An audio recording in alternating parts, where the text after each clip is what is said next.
yeah. Coming at you. Live. Peter and Jake. Yeah, what's going on, everybody? How we doing tonight? Yeah. Feels good to be here again. What's going on? Coming at you live.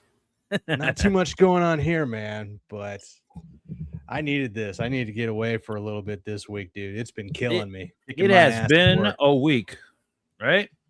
No shit. Man, it's only Thursday. I thought it was like Monday. Weekend can't come soon enough, man. But before we get into tonight's topic, artist versus writer, as we always wait for on this show, we wait for an unboxing. And so I can't wait. This is going to be so exciting. I cannot wait for this. You got a soundboard.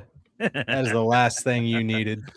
It's going to be amazing. You just wait, Yep. Jake. So I got this unboxing to take place. This came from Critical Blast. I don't know who it is, but I have an idea. Critical what Blast. it could be. Let's just find out real quick. Oh, Whoa, don't break it. well, like everything that Critical Blast sends, it comes in a Gemini, so it should be good. How do I sound right now? I'm being auto-tuned to D. Does it sound different? You sound farther away. Wait, that's D right now. What about A? Am I more of an A-B guy? Or am I a G major kind of guy? I'm just breaking my shit over here. I'm All still right, so playing this with came this from thing. Critical Blast, so I don't know whose book it actually is, but we're about to find out. Nice. Man, I haven't gotten a book in a minute. I wanna That start just getting tells some me that books, you haven't everybody. backed anything in a minute. Bullshit. I backed. Oh man, I was just looking at that the other day. I was like, oh man, I need to go back John Malin. No, But yeah, I already backed that book. I didn't even know it was coming yet. What Star is it? Circuit Oh, 2. Star Circuit. Hell yeah. I'm curious to see how that one turns out because that book Star looks Circuit badass. 2 from Joe Catapano, man. Hell yeah.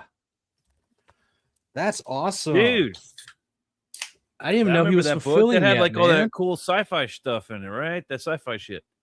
Yeah, the futuristic where it's the only human to race against androids on the Star Circuit. Yeah, the racing one. I like the first issue. This is going to be good. And look, I at remember that this. This is the gloss. one where we were talking to him. I was sitting there calling out, like, "Oh, is this what's going on?" Because like the artwork doesn't have any words or anything on the campaign, but I was like, "That looks like this is." He's like, "That's pretty perceptive." Yeah, it's exactly what's going on. I remember that.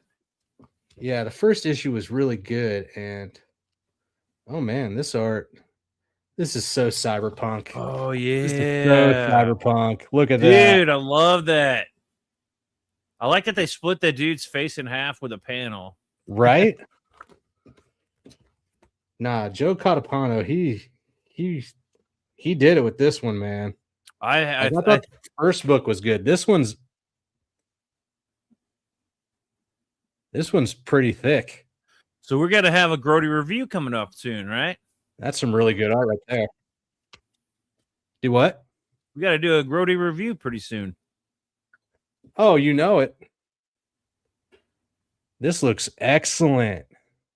Yeah, I love the colors, man. Good job with colors. The artwork looks good. The story looked fun. Yeah. And I love sci-fi. Okay, so on pages 1 through 35, 40 and 41, the colors are Marcus Martins. And then 42 through 76 is all Joe Catapano for touch-ups. Story cover, art, and letters by Joe Catapano. Dude, I can't wait. I can't wait to crack this open and actually read it, which means I got to go back and read issue 1 because it's been so long, but I am excited. This book is going to rock your world. This book is going to be awesome. I can already tell. That's nice and glossy. That is smooth. This is a good book. Job, this man. is a good issue too. Thank you, Joe Catapano, for fulfilling. I'd like to get a book soon. I was just going through all my list of books that I'm waiting on still. I'm still waiting to get charged for shipping for Super Killer. If that ever, Super Killer? that's the one that I couldn't remember if they were gonna what book was that they were gonna charge me shipping for at some point later. Hey, what's up, Justin? What's going on, Justin? And then I was like, somebody in the chat actually was like, "Oh, that's Super Killer." I'm like, "That's right, Super Killer." So I'm still waiting for that charge. A lot of people be waiting on that one. I mean, he did send the digital, and for some reason, I'm getting this vibe that he thinks that's it. That's enough. But no, I bought a book. I'm even willing to pay shipping, specific shipping after the fact. But get it on. Let's go, dude. Let's get the show on the road. Get that fucking book printed. I want to read it I want to read it in my hand. Yeah, you're gonna be waiting a while. Yeah. Yep. Gymshark. I just saw an update the other day. Gymshark has been shipping. They got those chrome covers in. Right. And so hopefully that book starts shipping soon because I want to read that book too, man. Been waiting. Oh yeah, 100%. I'm actually really excited about Gymshark because I want to get Gymshark 2 on the road. And Mandy hasn't launched a campaign in forever. I'm kind of curious to see. There's a lot of people. I'm like kind of waiting to see if they launch a book like Shane. If Shane launches the other Inglorious Rex and not a supplemental, how is that going to do? If Ethan launches, Cyberfrog 4, how's that going to do? Which I don't think that'd be a good idea for Ethan right now because he's still got a couple campaigns to fulfill. Yeah, I'm not complaining, but I think that'd be a bad move to launch a Cyberfrog. Like he's talking about links. That makes sense. Launching links to smaller book, do that over on Fund My Comic. I think you're not going to get as much shit from people. You launch a book like that. Nah, I think drawing Rainbow the Brute and some Cyberfrog, I think that's the best option for him right now. Which I enjoy watching him do his art. He's a great artist. There's no doubt about it. Yeah, and I like how every now and then you'll get a little glimpse of like he'll give you a little tidbits of like tips how to draw, stuff he's been doing for decades. It's kind of nice. I enjoy. Justin says, "How do you guys feel about his draw streams?" I enjoyed his draw streams back when he was talking about Star Wars while he drew. This was back in the early days of me joining, and so you know what I like more, those, huh? I liked more than his draw streams. I liked his portfolio reviews because it was 100%. It was the same kind of analytic. Yeah, he was like analyzing it just like he would say the movie Barbie or this trailer for He-Man, and I really find that insightful.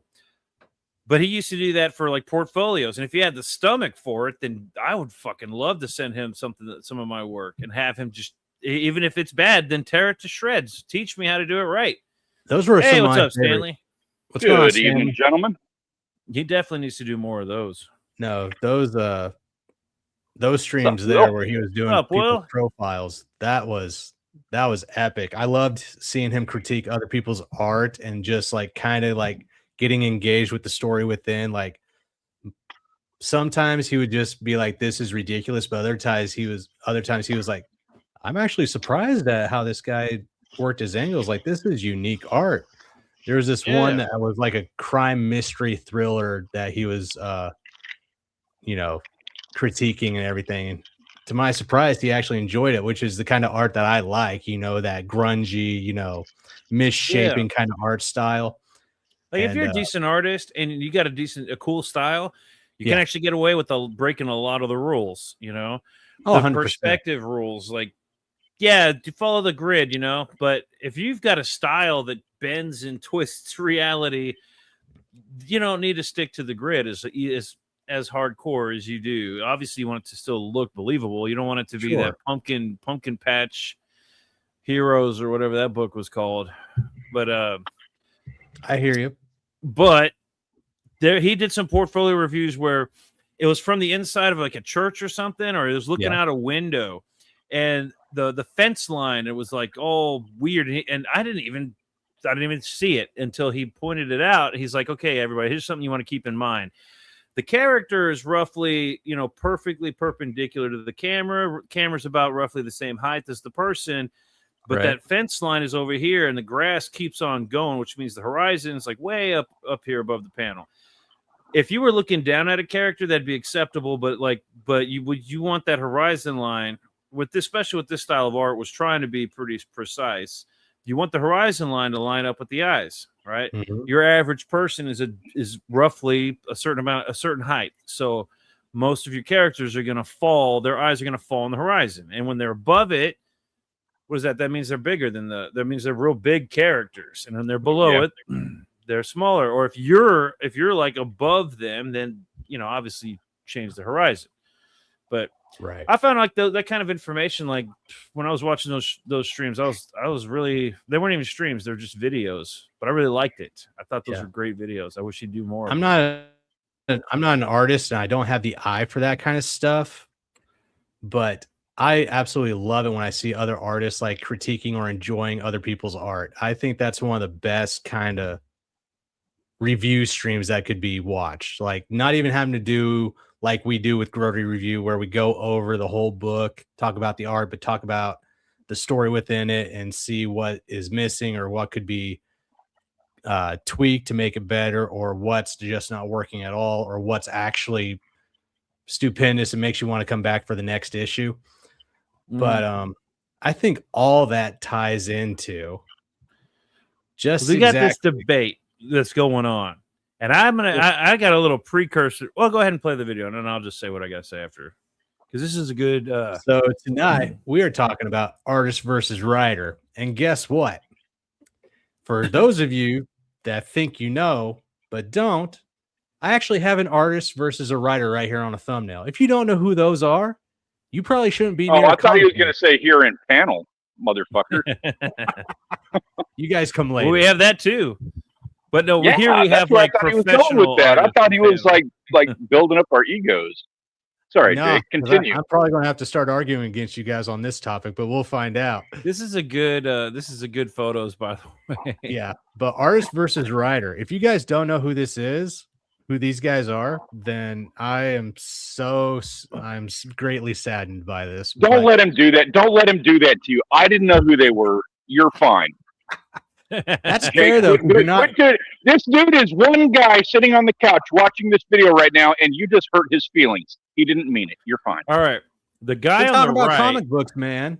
And That right guy on here, the right, I don't know their names, but I've seen the guy on the right before. come Didn't he work for I had my DC? picture I had my picture taken with the guy on the bald guy with the goatee. I had my picture taken with him twice. I have him signed memorabilia over here next to me, as well as the man who is the writer. I've had them both sign memorabilia for me. Okay. I met these guys at Dragon Con. Fantastic people. Love talking to them. But guess what? The artist is George Perez and the writer is Marv Wolfman. What's Mark? The Wolfman biggest team done? up that you could have had in the 80s, and we're pitting them against each other. Oh, nice. I like that. What Wolfman do? I've Yeah. seen his picture before, but I'm It's not familiar with his. Wolfman. No. What did he do? What has he done? What has he written? I thought he did like an episode of Seinfeld or something. Isn't he the composer for one of those TV shows? No, that's no. That's Goldman. You're ta- no. They're all Jewish. I know who you're talking about, but that's not him. But anyway, this is Jared George Gold. Perez and this is Marv Wolfman. I thought that would be the greatest way to make people go into their separate camps, because these guys created two of the best arcs in DC Comics that took place in the 80s. These guys wrote the all-new Teen Titans, where they introduced Oh, Starfire, typical. Cyborg, and Raven, and the Changeling, or Beast Boy, as I like to call him. And then they did Crisis on Infinite Earths. Two How of did I the know best story You were gonna arcs. pick like Teen Titan people for this. Hey, Crisis on Infinite Earths. Okay. But let me tell you something. Artist versus writer is a good one when you want to actually get into it and debate it, because this is a very nuanced subject and debate. And it pops Yeah, up a lot, like every year or so. Somebody Yeah. comes out and says, Hey, they were talking Uh, about it back in like what Mallrats or something. Like, Yeah. This is a conversation that's been going on for decades. Age-old conversation. Well, see, but it's the reason that It's this sorry came to say the back up- writers always lose it, but whatever. Yeah, I have You- a theory you on wish. that. No, I have a theory on how, like, obviously this debate keeps popping up. I think lately it's been popping up maybe more frequently, or maybe the writers are getting a little bit antsy in their pantsy because the artists suck in the mainstream right now. There's like maybe a couple of decent ones, and for like a decade now. In the 90s, fuck that. There's no debate. Todd McFarlane even said it himself, you know. And if you got that clip, you can show it here in a second. But okay. Well, but back then we had superstar artists that you didn't need a story, you didn't need shit. You just needed these guys on your book, and you'll sell a million copies. And back then, it was just starting to explode. Like, it was becoming this surreal thing that nobody had experienced before in the 90s, when comic books were like becoming real life movies, like real freaking movies. Big budget Hollywood epic movies were being made based on these comic books because they couldn't do enough with them. And a lot of credit to the writers on that, but artists were a big part of that. Comic books went from being that Silver Age stuff to they started putting in some really dramatic art to ramp up to that point. sure, I can see Yeah, that. so- but Lately, the artists they've been sucking. I want to say a lot of them are going kind of indies. You know, they're doing They've more got indie, that- which good for us because I don't need know what the deal is. Like, and I've been, this word has been just beating itself into my brain all day because of a different subject that we are going to talk about in a different episode. sure. But I commonly like to make fun of like the millennial mentality, and that's not what's going on here. That's a misnomer. That's something that I say wrong. But Sure. it's the 20-year-olds of right now, whatever that thing is, whatever that generation thing is right now, they're missing something. yeah, how Like, dare there's you go out on something Twitter not there. and say, yeah, how dare you go on Twitter and say, I know this is a hot take and all, and maybe a little cringe, but perhaps you need to hear it because it's the facts. Writers work 100 times harder than artists. See, I didn't make that claim, and I will never make that claim. Now, there's always Yeah, nuance that's because then bullshit. everybody jumps in and goes, no, art's more important. That's not what he said this time because that's been going around lately, last week on Twitter. He said writers work harder, not more important. But you could argue both of those are ridiculous because you could, if a good artist could sell way more than a good writer. You have to have a good artist. Now, our good artist doesn't mean necessarily Jim Lee, an artist that fits that story perfectly. Obviously, Pitter Patter was a great story. The artwork fits that story perfectly. Is it Jim Lee? No, but it's perfect. Jim Lee would ruin that story. So it doesn't have to 100%. be an amazing artist, but but he also puts a lot of work into his artwork too. The Pit, that art is not that great, but man, it fits. I'm not saying it's bad. Don't put me there. I'm not saying it's bad. I'm not going there. I'm saying that it's Pit. No, There's not there. It's out there. No. It absolutely fits that story. you are But you completely wrong. can't take the Pit. You can't take the Pit artwork and put that against. anything like- on the block, anything. The Pit. I There's don't a know if you're lot thinking of the right crap on that book. block. No, dude. So- Pitt is one of the best. That's Dale Keown. That's one of the best artists ever in comic book history. Are you thinking? Okay. You're thinking of Bone. Okay. You're thinking guys- of like Mouse. You're We not might thinking not of be Pitt. talking about the same one. Are you thinking about the Max? Because even the Max is No, another I'm great. sorry. I am. I'm thinking about the Max. I'm sorry. Again, the Max's artwork is fucking phenomenal. It is the Max. The story No, is see, like see, good but as well. I think it could be I'm written not- a little better, but it's still. I'm not fucking saying awesome story. so. I'm not. It's not bad. I'm not saying that it's bad. Don't. I know it comes across like I'm saying that. I'm not trying to say it's bad. It absolutely fits the story. But you're not going to put that. Like, I wouldn't even say like I would hang that on a wall. You're wrong. But you I'm not should be going to say. ashamed of I yourself. wouldn't say the. Fuck off. I wouldn't say that's like the top 10 art in comic books that I've ever seen. Mm-hmm. The Max, Like, Yeah, the Max. I said Yes, fit. I meant that's Max. okay. Top 10 artists or top 10 books art? No. I'm Because just talking about that could comic wrap book, that up art, all the art this of the stuff. Max.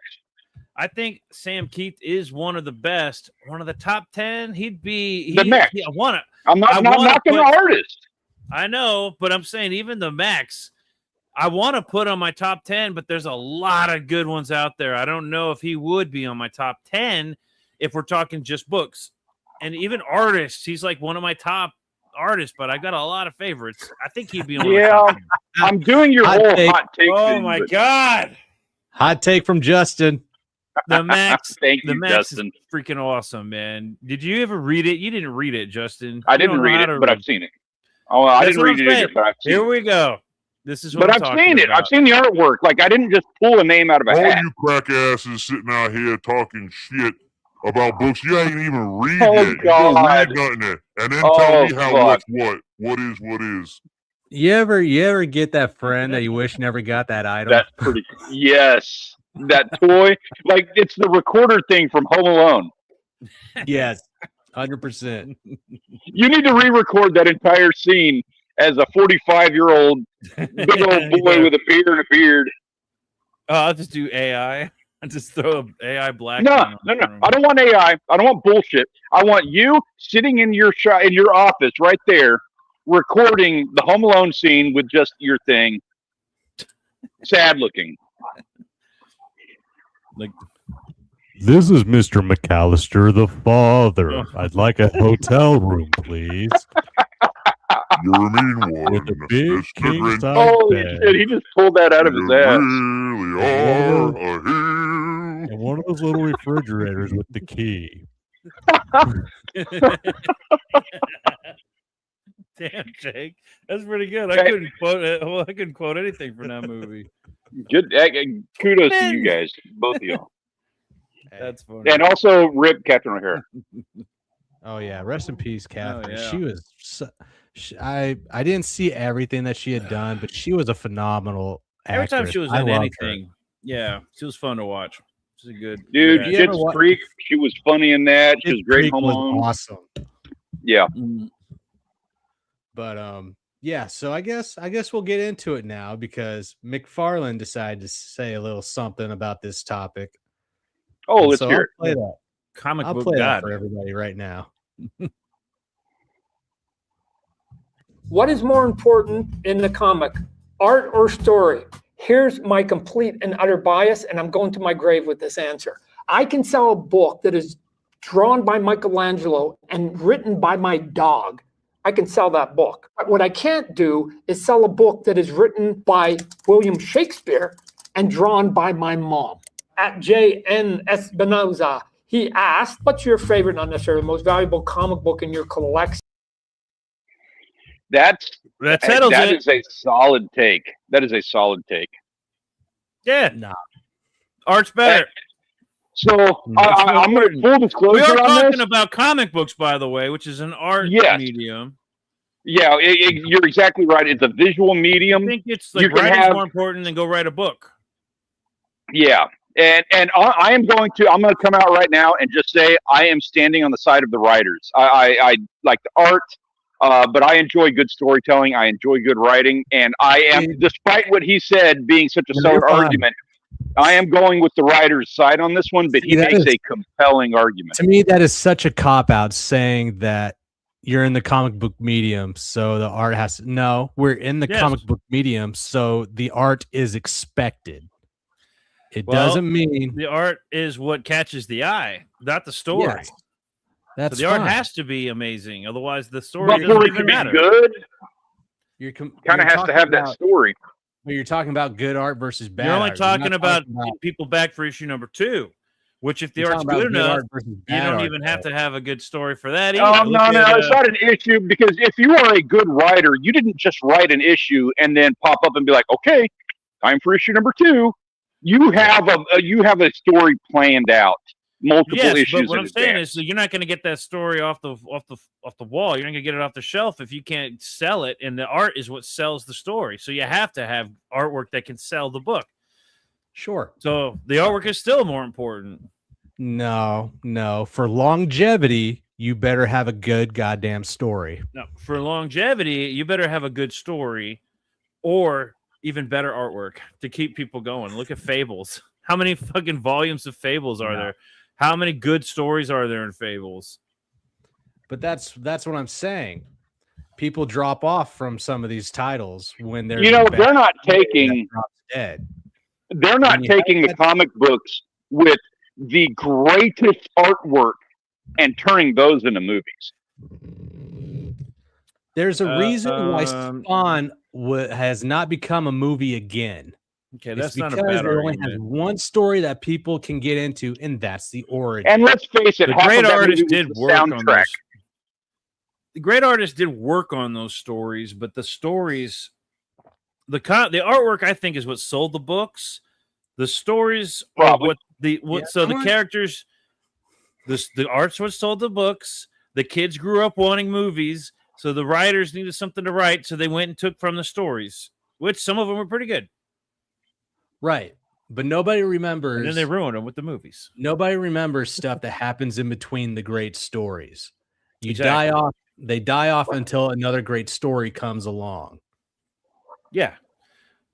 Which And was that like a happens- lot of Jim Lee's run. Like there were a couple of really good moments in Jim Lee's X-Men run, like that revamp the volume, but That was The a first neat couple of marriage of good issues- storytelling and good artwork. So that's really not a very good example. see, I'm gonna say the storytelling Here's- wasn't very good in those. It was Jim good. Lee No, books. it was good. No, it wasn't It though. left What's it some to about? be desired.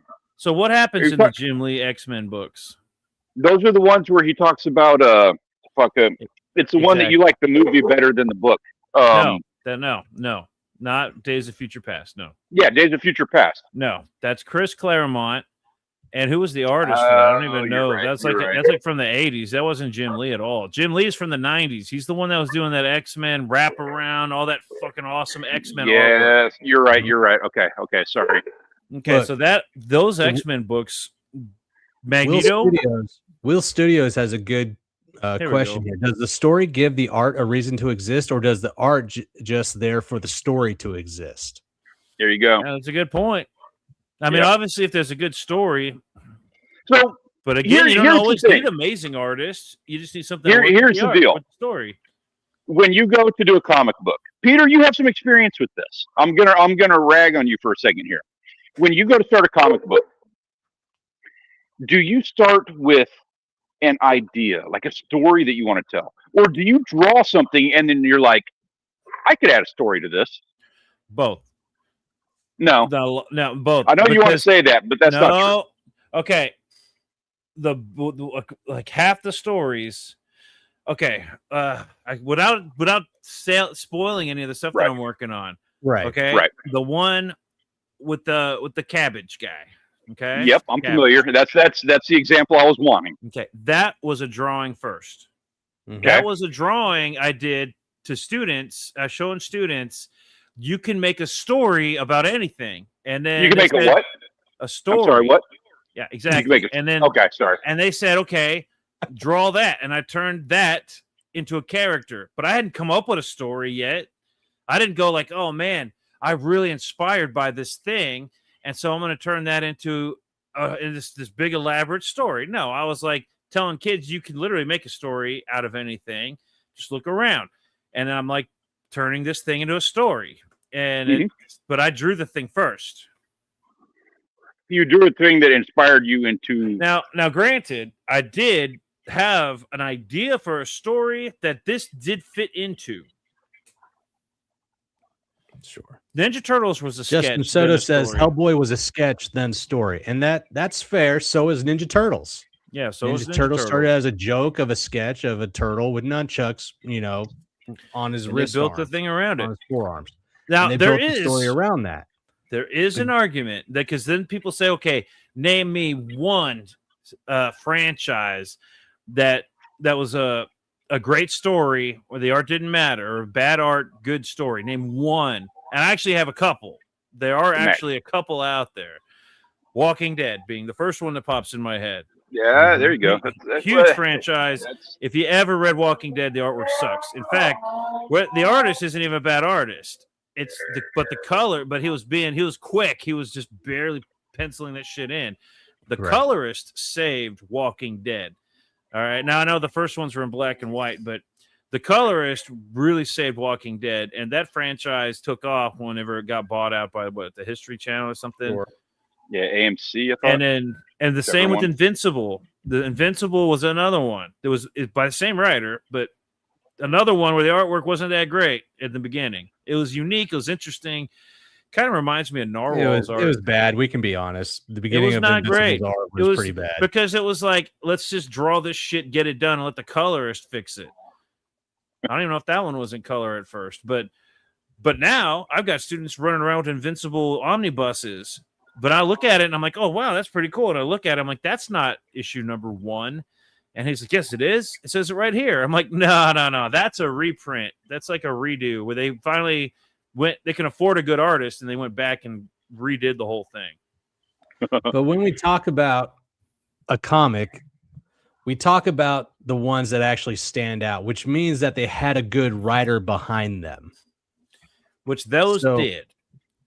But opposed to how many millions of like comic books where the art is what sold the comic book. The art is what sells It's what sold it, but that didn't mean it stood the test of That's time. not an argument. You're walking into a comic book medium, which means that the comic art is going to be there. It's not something that just magically showed up in this medium. There is definitely there's a foundation, like there's a barrier of entry artwork wise that is required to do in a comics. You're not with few exceptions, but Post-it note guy is probably a good exception. But they like if you're going to do a comic, you absolutely cannot suck at artwork. Like that just ain't gonna float it. But you can have a foundational level that with exceptions, but you can have a foundational level of artwork and have a hell of a storyline, sell that comic. I would put Sin City in that category. Oh, I like that. But then I think Sin City is another one of those ones where the artwork is actually pretty it matches the story pretty well. It matches and it is unique. I'm not taking away from that one either. That's a weird call out because he did a really unique kind of art style with the way that he chose the colors on that. Yeah. That having been said, we are not talking about Michelangelo. We are not talking about a guy that's going to go down in the annals of time in history books for art classes. No, there's look, this is where the gets muddy waters here. Like I said earlier, it's not about being an amazing artist.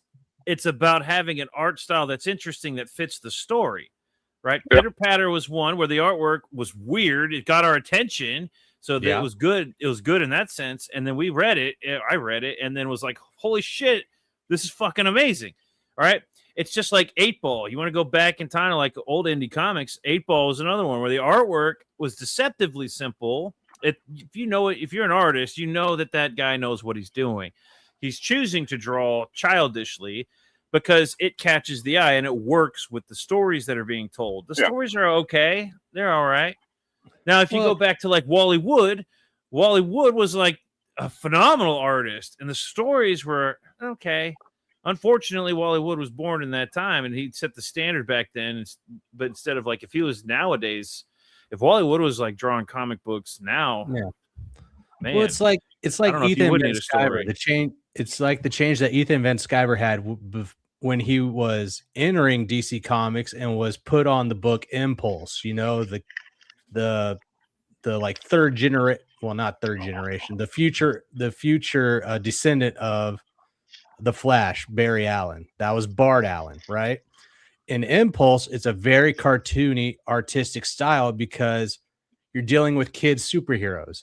It fit that genre, but Ethan Van Sciver did not enjoy making that kind of art. He wanted to be on the big leagues where you suddenly see what he can do, and damn well on the Flash, Rebirth, and Green Lantern, and other books like everybody would want to have been the big titles. Well, of course, but I don't look at his art on Impulse as bad or like unenjoyable for that story, and to be like, for children or kids to get them hooked on comics. I'm not That was familiar with his good. Stuff on there. The art style back then kind of reminds me of like Codename Kids Next Door, even though it's, you know, kind of different or whatever, but it's very cartoony. You know what I mean? Well, the like book his and- old Cyberfrog 90s stuff was like that, but nowadays it's different. It's not like his artwork is old not like that. Cyberpunk stuff was very, very much It's very like, Dale Keown. It's very similar to Dale Keown and maybe I a would little say bit of it's hints of very, Todd McFarlane. TMNT Adventures is what the beginning of Cyberfrog was. Nah, it'd be Todd McFarlane and Dale Keown. I kind of Yeah. see that. I see that reference. Which one? The Ninja TMNT. Turtles advent. Yeah, the No. TMT Adventures one. They're too bubbly. That They're was the too, one with like, that's the one with the cow head thing, right? Those floating around. Yeah, that's like cartoony. The Cyberfrog, the old Cyberfrog stuff was like gritty. It was like It was gritty, the, but it was the still- elongated it was still heads, like some, cartoony.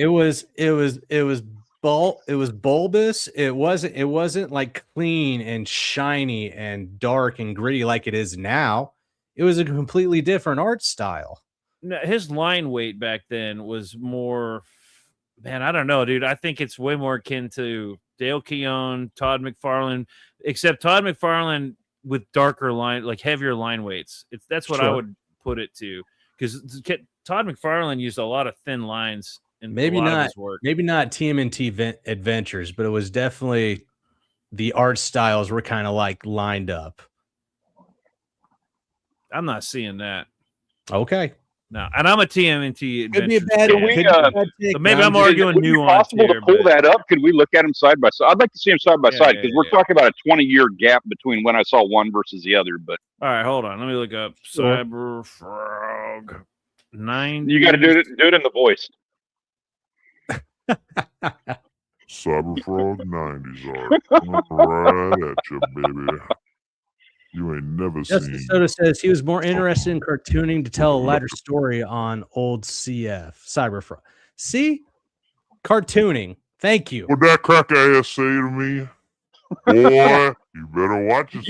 You need a sock Now puppet he's Muppet making his for the magnum voice. opus. That was the point I was making. It was more cartoony back then because it's a fucking anthropomorphic, frog. It's hard to What do find you like a expect? page.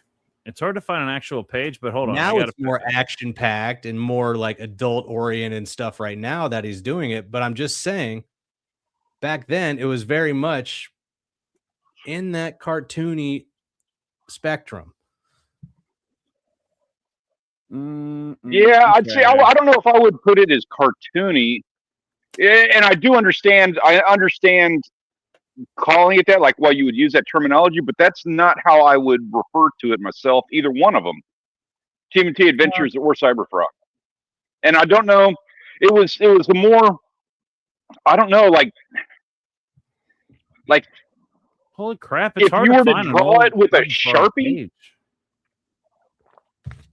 I Oh, that's don't know. like It's hard to Cyberfrog describe. 1. Cyberfrog 1 and 2 look like it was drawn with gel pens.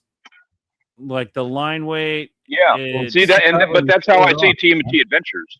But Cyberfrog, like everything after that, the old 90s stuff, looks like it was done with like a brush pen or something. Show The it line off. weight. Pick a cover and I'm show it. trying to find like a decent image, but it's actually kind of hard to find old Cyberfrog.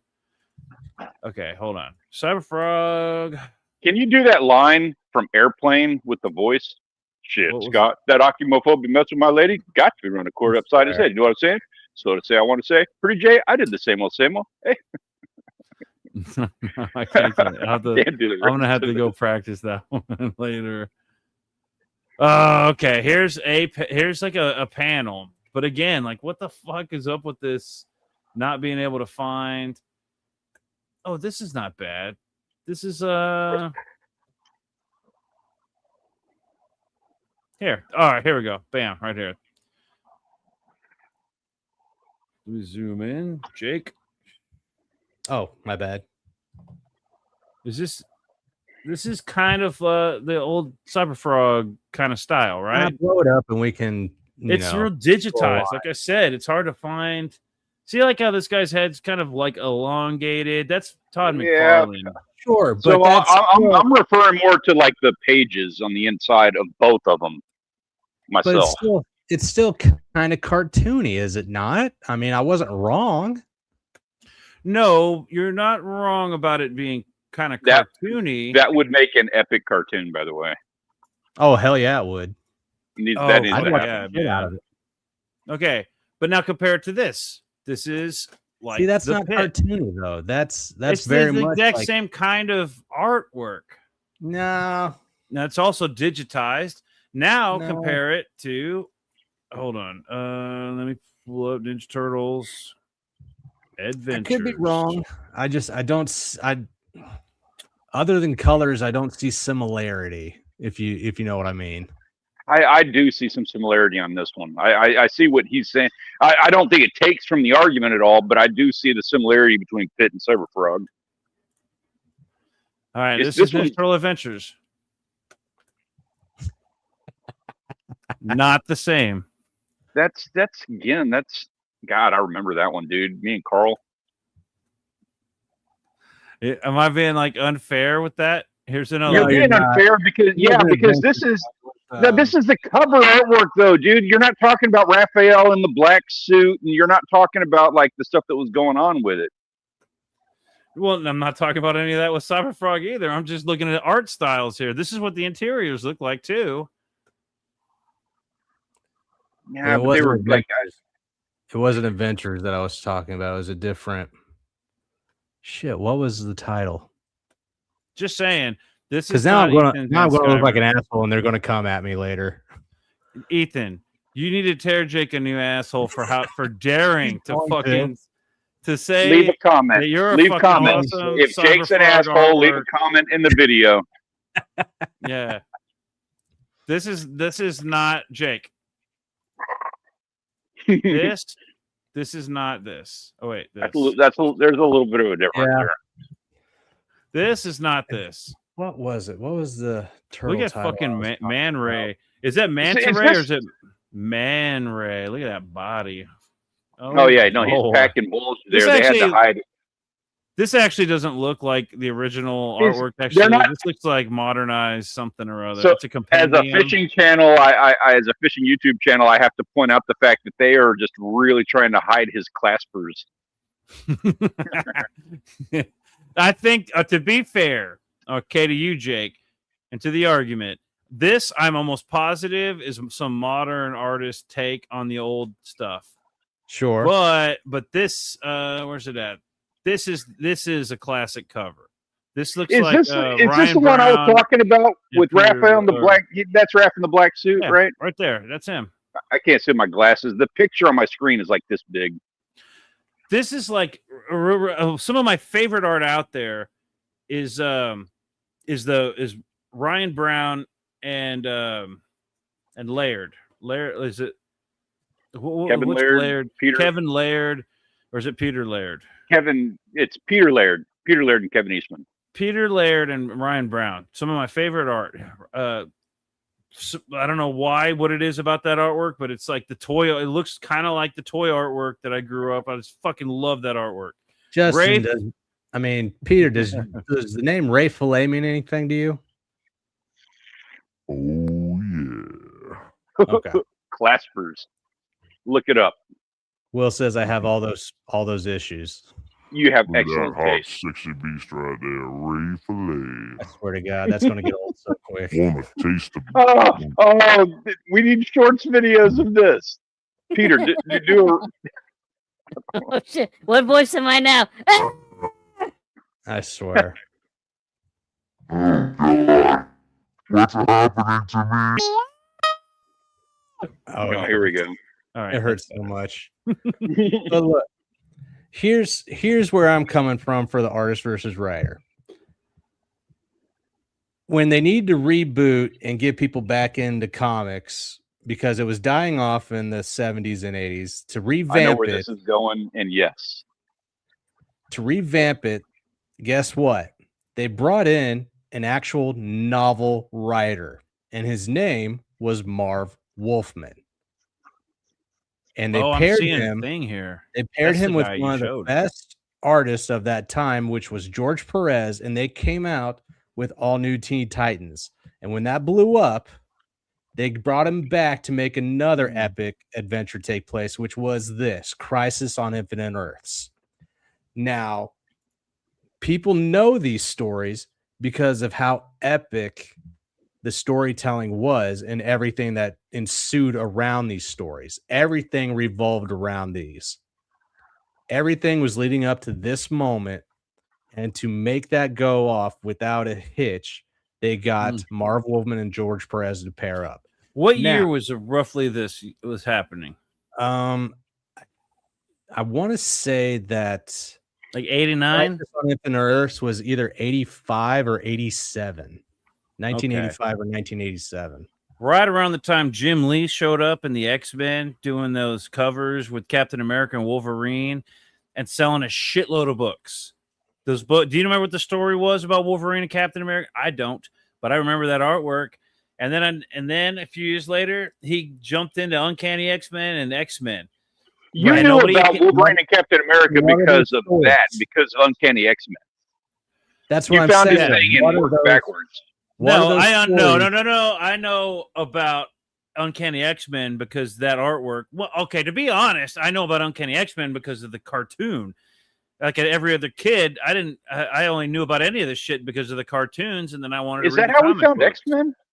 Maybe not X-Men. I don't think that's. I think we found X-Men comics in like the gas station or something first. Because we were reading Ninja Turtle stuff, and we were reading X-Men. No, maybe like Spider-Man. I don't know if I was watching reading X-Men until the cartoon. Maybe Spider-Man and Batman, but the Batman cartoon, that was right around the same time the Batman cartoon came out. But Ninja Turtles, definitely reading the comics, the Adventures comics. Sure. And then, and I want to say Spider-Man. Like we go to half price books, and I was allowed to get like a couple of 10-cent comic books, and it was like Spider-Man. But then the cartoons came out, and I started actually picking up comic books. So that was right around the 90s. And that was right around that time. Jim Lee, when I really got into comics, was when Jim Lee was on all the covers, right? And it wasn't the stories that got me there. It was that artwork. And then Spawn was like the comic wasn't allowed to read. And it was all these guys that left the comic books industry to go do their own thing. And their artwork it was like all the best artists that started Image, not the best writers. Okay. Tell me some fascinating stories from those times. Did they do Gen 13? Yeah. Was that Image? I think that was Image. Or was that? Yeah, I think that was Image. That wasn't Dark There Horse. you go. That says it right there. No, but they didn't need good stories, Jake. That's what I'm saying. The artwork got that company afloat and kept it going for decades until they finally got good stories. The good, well, okay, a couple of years. After a couple of years, it was bad stories. All right, a couple of years. Art was so good, and you says it got. Tell me some of the story arcs that kept you in there. The Max, which was only a couple of years after it started. But Spawn. That one was definitely the Max was definitely from the cartoon, and then that retrograded back into the comic book. No, not quite. A friend of mine's older brother had the Max comic books because I wasn't even allowed to watch the cartoon. He had the comics that looked freaking awesome. It was the one with the Max and the shark, and I thought that was one of the coolest covers I've seen, like a comic. I wanted to read that, but I didn't have that comic, and he would never even let me take it out of the sleeve. But I did eventually see the cartoon. So I wanted to read the comic book first, but I wasn't allowed to read the comic. I saw the cartoon, and then I was old enough eventually to go just buy the fucking comic book. But Spawn was another one right out of the gate. That's actually a pretty cool story, and the artwork was badass right out of the gate for Image. All right. Now, I'm not a big fan of Wildcat. I mean, Wildcats had really cool artwork, interesting characters, but I don't know anything about the story because I was never invested in that one. The same goes with pretty much most of the other ones of Image until we start getting really well-written stuff from Image. You gave me the answer I wanted. You gave me the answer I needed. It was you weren't invested.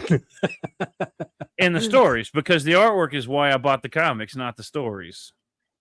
Right. Like I said, the artwork might be why you buy them, but the longevity is what keeps you coming back to the comic book. But I did keep buying. That's what I'm saying. I kept buying them. I kept buying Spawn. I kept buying the Max because of the artwork. No. You're saying I didn't buy the other comic books because the stories weren't good enough. The artwork was definitely there, and I agree with you on that. The stories were not good enough for me to keep going. The Max was. And Spawn that was a unique story. Yeah. So that's I guess you're right on that front because they had good stories.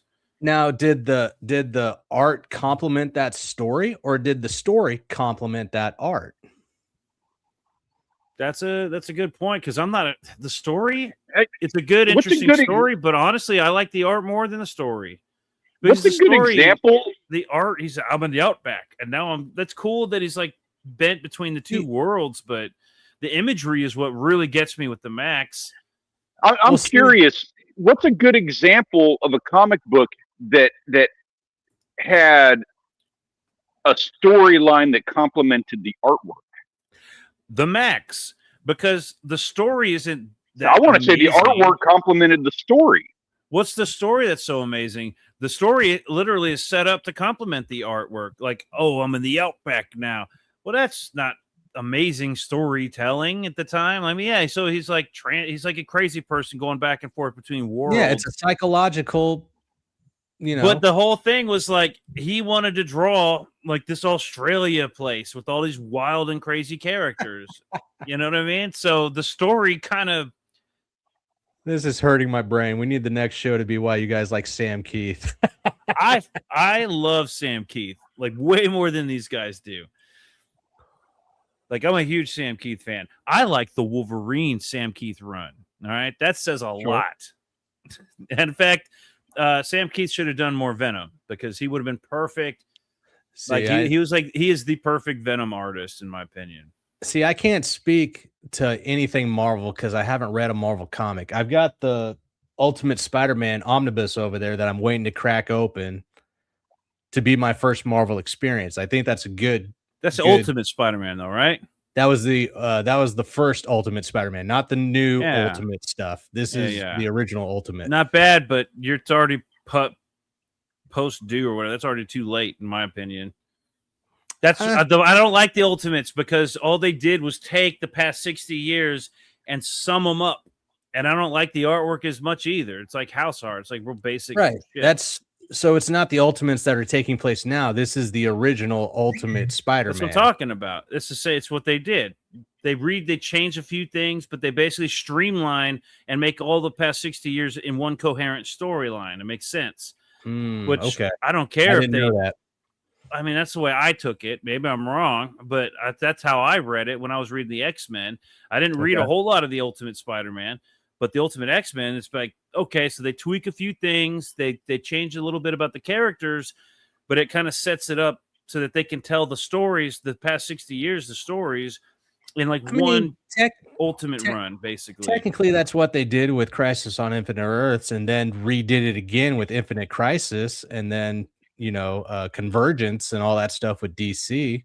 It's to compact all these different multiverses that they do because they're like, all right, guys, we're getting out of line again. Let's tighten up. Well, why? Why not just do trade? I don't like that. I don't like, let's rewrite everything. A little bit different art. Why not just, I don't either. I don't like that every Batman story has to start with his parents dying. Like, no, you heard me right. That's Justin. bad writing. No, Ultimate Spider-Man is going to be my first experience reading Marvel. Dude, there's so much better shit as a better first experience. Well, you need to, help me out, man. Dip your toes in the water with Ultimate Spider-Man. You might as well fucking jump in with Age of Apocalypse. Why not? You know what I mean? The end of the story, or you talk all this stuff about how great Marvel is, but you don't suggest anything except Weapon X. See, there it was. All right. X Factor all the way up to 100. But everything else after that is basically Uncanny X-Men in the or like 300s and shit, right? I need to so X Factor, because that's when you're going to get Archangel. That's when you're going to get Blue Beast. That's when you're going to get Apocalypse. There's a lot of really good ones in there. New Mutants. But if you're not familiar with X-Men, New Mutants isn't going to be that. I mean, New Mutants is a pretty good story. Right. So New Mutants, Uncanny X-Men from, if you got a lot of time, if you're talking like omnibuses, well, then jump in with all new X-Men. Fuck everything earlier than that. Once Wolverine, Colossus, and all them join the team, and I have a few select issues. Wolverine, like the Wolverine run, especially Silvestri and on, is pretty good. Yeah. And then X-Men, here's one, Fatal Attractions. And you can do the crossovers. You don't even need, in fact, read Fatal Attractions. Just start off with that one because you already know enough about the X-Men and all the characters. You could jump into it. That's a crossover series, which I think starts with Cable. And then it goes into. Oh, okay. Let me be clear.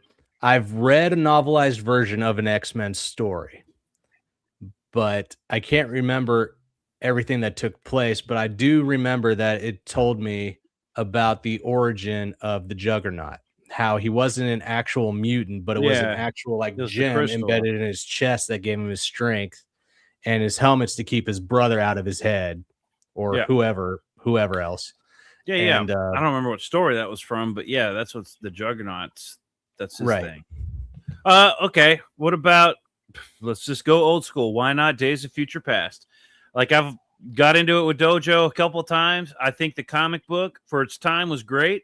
I think the movie did a better job, but the comic book for 2 issues did a decent job telling that story. Yeah, to be fair, that's like if anything was going to get remade, I would like to see that remade proper. I would like to see it remade better than the way they did it, but I will say this. That X-Men storyline was so fucking jumbled at that time. Days of Future Past was the perfect story to bring them all together, and I think they did a really good job doing that. The one problem I have with it is this focus on fucking Jennifer Lawrence, because they paid her a fucking couple $100 million or whatever. Now we got to make her important to the story, just like Storm. The same thing they did with Halle Berry. Yeah, like that shit's annoying, and I fucking hate it. Like, we're paying them the money, let's get the money's worth. Then don't pay them the money, get somebody else in there, because dude. Who cares about Mystique being a main character? Good guy, bad guy, good guy, bad. Get the fuck out of here. She's a bad guy. Yeah, just let her be the bad guy. She can be hot and a bad guy, and you don't need Jennifer Lawrence doing it either. Like, you don't need these big. You are ruining, like not ruining movies, but you are downgrading your movies across the board by focusing so much of the attention on an actor or actress rather than the story. To be honest, Jennifer Lawrence, yeah, she's pretty, but okay. Would you rather have? I like Rebecca Romijn, and when I first saw that Mystique costume, I was like, damn. But honestly, I kind of wish I'd have gotten a hotter chick.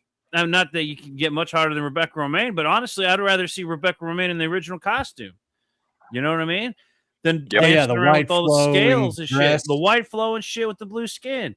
Yeah. Fuck all this extra shit. Because then you got to get Jennifer Lawrence, somebody else that can run around naked. I never wanted to see. I mean, I don't care if Jennifer Lawrence is running around naked. There's a lot of other people I'd rather see running around in blue. Well, and then you also have, like, because of that, you have like the budgetary decisions to be like, we got to put her in a costume because she's got this new thing in her new $100 million contract that we got to follow. And B, it takes too long to do all of the makeup for her shoots. Like, let's just throw her in the costume. We'll paint her face. Why get Jennifer Lawrence? You're just gonna take her out of the skin suit anyways and put her in a fucking yellow and blue suit. So get a different actress. And we don't need Mystique. Why is Mystique hanging out with Professor X? Like what's a fucking classic story of like a poor person hanging out with the rich person? Please, sir, can I have some scraps? And the rich person's like, come sit in my basement. Come on. Oh, Stranger Things. Will Studio says, go ahead. Will I was Studios just going to says say, if we're going to sit there and do this whole thing with Mystique, like Psylocke was highly underserved. I would have rather seen Psylocke run around naked, to be honest. we saw Psylocke. I wasn't impressed. Exactly, never highly underserved. Archangel's one of my favorite characters. I have a tattoo of him on it. I did I tattooed myself with Archangel, and they ruined him. Now I feel like this is like the testament of like gayness or some shit on my leg. I've got to cover it, Jake. I've got Archangel on my leg now. If you never read a Archangel's Marvel still book, if you never read a Marvel book ever, you should pick up the Essential Spider-Man and read the Stan Lee Ditko stuff. It still holds up. I agree with that. Stanley Ditko stuff still holds up. In fact, Is that when Spider-Man was in high school? yeah, well, I don't know how long he was in high school in the original run. Every The movie. first two, yeah, he was in high school, but I don't know. I don't know when he eventually jumped into college. But The see, old that's stuff what I'm is pretty saying. good. 80s What stuff is resonates pretty with good. me isn't the art. The art helps. The art helps tremendously, but the story is what keeps me going. Like when it came to the life and death of Superman. Great art. I enjoyed the art. The story sucks. But the stories that lead up after that is what grabbed me. All these people that wanted to carry on the legacy of Superman. yeah, You had that stuff was Steel, all right. you had Superboy, you had Cyborg Superman, you had the Eradicator, you had all these other different characters coming in to uplift this legacy after his death. And those characters were interesting. Their stories, their backgrounds, what led them up to this point were excellent. Steel. Yet they ruined the Fuck death that of movie. Superman. Fuck that Shaq movie Steel, because that was a fucking abortion of what was I did not see Steel's Steel. story. Thought that was Shaq Fu or Shaq Diesel No, or fuck something. that. I didn't even know. I didn't even know Steel was based off a comic book. Yeah, Steel was inspired by Super. So what No, wait, happened? I'm What thinking happened of, was no, wait. What uh, Steel are you talking about? I'm talking about Steel, the Superman Steel, the guy dressed Man. in the metal suit with the John Henry Irons mallet, A movie? the character, With- not the movie. Okay, I'm not. I don't know that. Okay, I know who you're talking about now. I thought you were talking about a movie, and it was making There's me a think Steel of movie Steel. that had Shaq in it playing Steel. We don't talk about that film. here. Really? I don't even know. That's why I'm Yeah. confused. Yeah, You're saying I didn't know Steel, Shaq the did more than one character. movie. It was. Be glad you don't know. Be Shazam. glad you don't know because it hurt. Oh, It he hurt was me in Blue bad. Chips, so that's 2 movies for Shaq. I didn't know he was in a 3rd movie. He was also was there Real Steel? Was that based No, on a that DC comic is book? Hugh Jackman. Okay, just checking because Okay. you know how So it the is. You story got to for- check. The story for the character Steel happened when John Henry was working construction. He was a construction worker, but he was an engineer, and he was working up on the, what do you call it? Not the scaffolding, but like the beams of a high rise building that was being built. Right. Like He the tripped catwalk. and he was- yes. And he tripped and he was falling to his death. And Superman was the one that came out and caught him while he was out there working construction. And wait a minute. Stay out of My this. kind of superhero, by the way. So he's out there He's working out there, he's out there, construction, got and his eyes on the construction workers. Yeah, and he tripped on the beam. Yeah. And what happened was that We need more Superman heroes caught like him that. and planted him on his feet at the ground. And when he had that interaction, he was like, man, Superman is a good dude. And then when he died, he took it upon himself to create a full metal suit with the big S on it to, Okay. carry on the legacy. He got the big hammer because it's inspired by the story of John Henry Irons, right? I know the old- character now. I didn't know that was his backstory, and I didn't Yeah. know there was a movie based off of And him. yeah, so he was like he was an engineer of sorts. Justin says scientist, tomato. And so he goes out and he starts Engineer. playing the role of saving the city, like helping out the little guy and all that kind of stuff. Really good character, really good arc, and very inspirational. The Eradicator came out to replace Clark if something ever was to happen to him. Why didn't they do more with that character? Because they made him out to be. Seen... They made the Eradicator to be because the artwork didn't sell the story. I've seen that Steel character. The Eradicator would have been. The Eradicator to me was more alien. Like if he didn't have that human interaction that Clark grew up with, and he was just going around doing what he thought was right, but in his own way. It was like a darker take on Superman where he was very off-putting with individuals. Like Lois Lane saw him, thought it was Clark, and he kind of just like flies off and ignores her. Is very curt with people. If he deems you need killing, he'll eradicate you. That's the Eradicator. But he thought he was doing good by the name of Superman and Kal-El, but he really wasn't. All right, I've got one, like a shift here. All right. It is obvious what you would want is both good art and a good story. That is ideal. The question of whether or not you need a good story to sell the book, the obvious answer is you need good art, or you need artwork that's going to catch the eye to sell the book. You need good stories to keep the book selling. Now that's established. That's like obvious common sense. And anybody wants to debate that, then go fuck yourself, because I'm right. Ooh.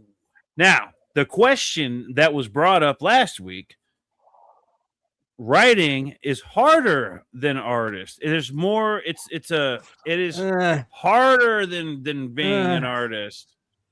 I disagree. I think you can graduate with a high school degree and a high school diploma and some fucking anxiety issues, and you can be a writer. But you need decades of artistic training to fucking be able to be an artist. It takes dedication, physical training with your muscles. You need knowledge on how to use your tools. You need like research in order to be able to draw every single individual item. You know, what would this item look like? Lighting, 3-dimensional. So we got science going on and shit. A writer, you just got to be a depressed fucking weirdo with blue hair, and you can be a writer. Whoa! You follow a 3-act structure. I mean, those are the best writers. Am I right, guys? No, you back the fuck Neil up. Neil Gaiman, come on. You back the fuck up. Yeah. You don't need the fucking training and like putting yourself through actual pain and suffering to become an artist, to be a writer. You just need mental fucking anguish and like some knowledge. You need to have some knowledge, otherwise your stories are going to be incoherent and they're going to be stupid. Even though there might be a good idea in there. So okay, I do want to say about this. I do absolutely in the context of this conversation, I do 100% agree with this. Whereas storytelling is structured, there are some rules, and you learn those rules, and then you tell your story. You fill in your elements. It doesn't require the muscle memory. It doesn't require the years of practice and training that artistry does. And I will say that I will agree with that. Like as far as the work that goes into each, I think that it requires more work to do the art than it does telling the story. Yes, I agree. Now, I'm right. Now debate's over. This bullshit argument of like it's 100 times. It's not 100 times. Hold on. But the art is more difficult than the writing. Inkspot's put in his place. We said it here, and it's been established. This debate's over. To be a great artist, you have to go through the monotony of sitting there with your pen and drawing. When you want to become a great writer, you have to sit there and go through the monotonous of derivative storytelling to finally get out there and make that one unique. And I'm not knocking writing a story, because I'm trying to, and it's not like it's easy. No, right. Yeah, it's not saying any of that's easy. The story, it's like once you start to get a good flow and you know what you're doing, you kind of like there's a structure to writing that you don't necessarily get with art, because you have to design the panels. Now, one of the debates this guy was saying was like, well, you may have to make sure, folks, to validate my opinion here, you have to make sure to give your artist all the instructions that you want for them to draw the piece. It's like, okay, that's fair, except that it's still going to come down to the artist. What if you're, as a writer, you don't have the artistic vision and your notes on what it should be? You know, this is what I want to see. What if those are all stupid? And the artist is like, this is dumb. Like, this is what it needs to look like, right? Because you have to have vision to be able to do that. And not, I mean, if you're a good writer, it's like the jack of all trades is a master of none. If you're going to be a great writer, like this guy claims to be, well, then where's his vision coming from? He's like sacrificed his artistic vision to be a good writer. And he has to leave that up to a good artist to interpret and get inspired by, and then draw, because that's what makes the best books, is when somebody writes a good story and somebody looks at it and goes, fuck, that's amazing. It's going to look awesome like this. It's going to look, I got to tell this story like that. And what do you think? Yep. And if the writer looks at it and goes, oh, that's good. But what can you tweak this? And the artist goes, fuck, that's amazing. And then bam, that's how you get it. Right. But at that point, the writer's done. It's the artist.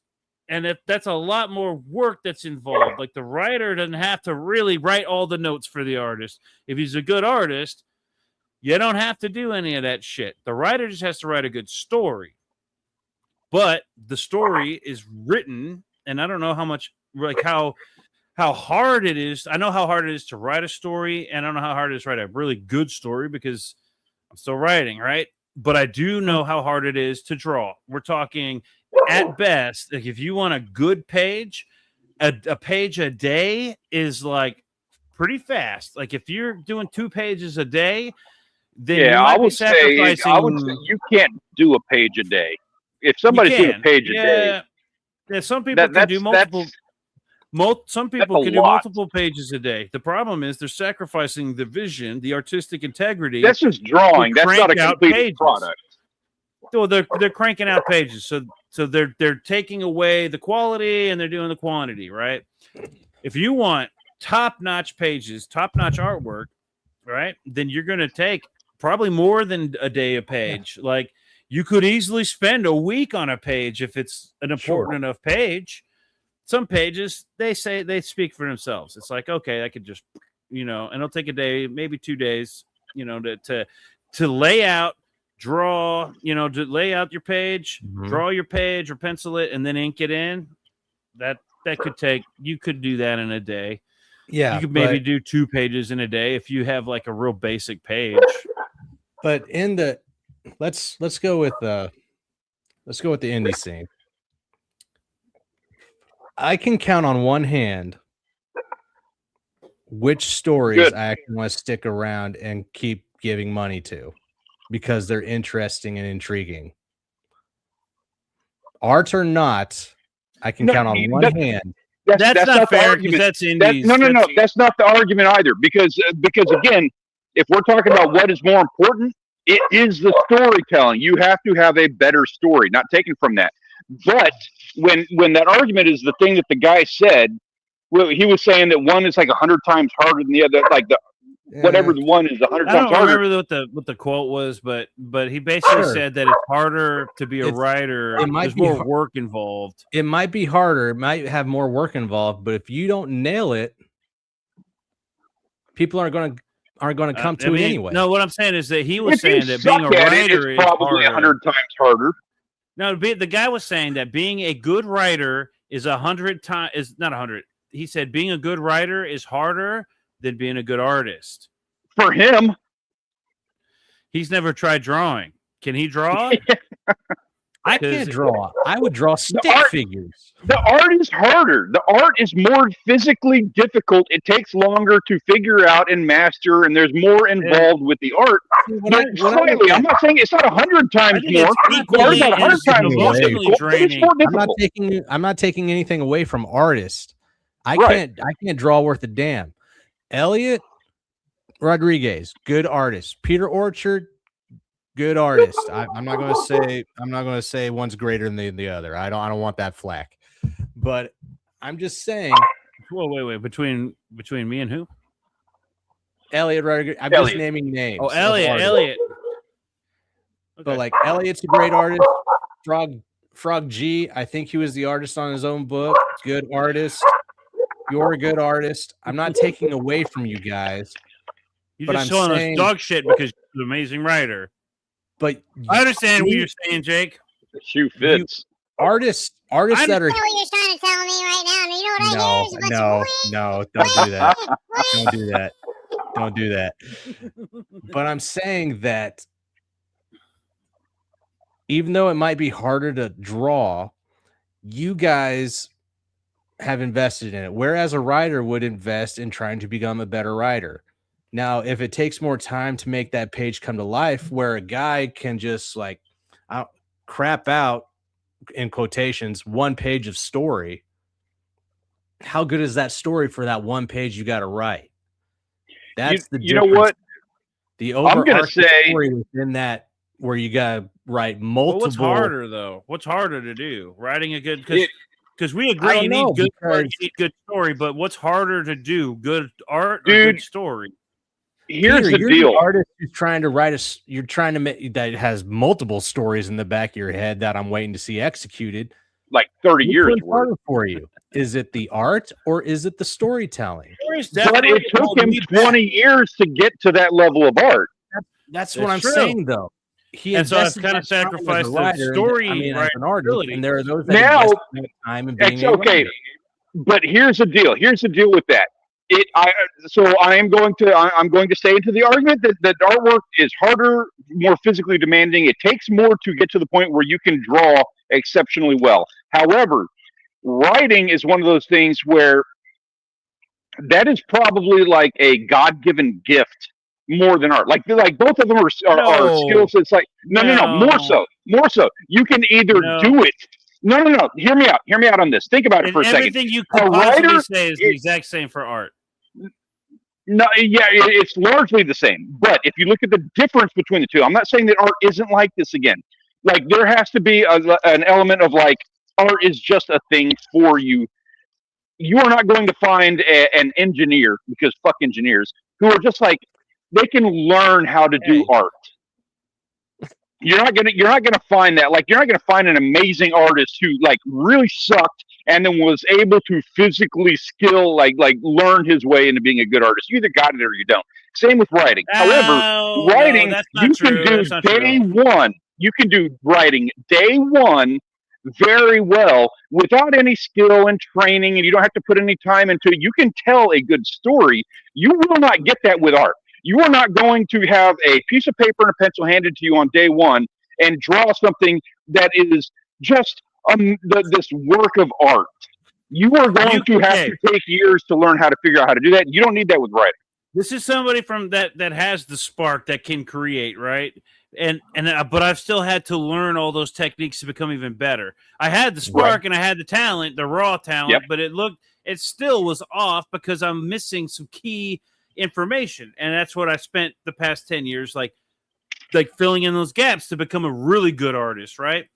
Being a writer, on the other hand, it's like there's the inspiration is like to me. I'm not saying that there's no such thing as a prodigal artist. There absolutely is, and they are better. But there's no, but the same with the writer, right? Like their tips and tricks. I will agree that you either inclined to come up to create stories as a writer and then work towards becoming a better writer with think about it like this. Just like an artist.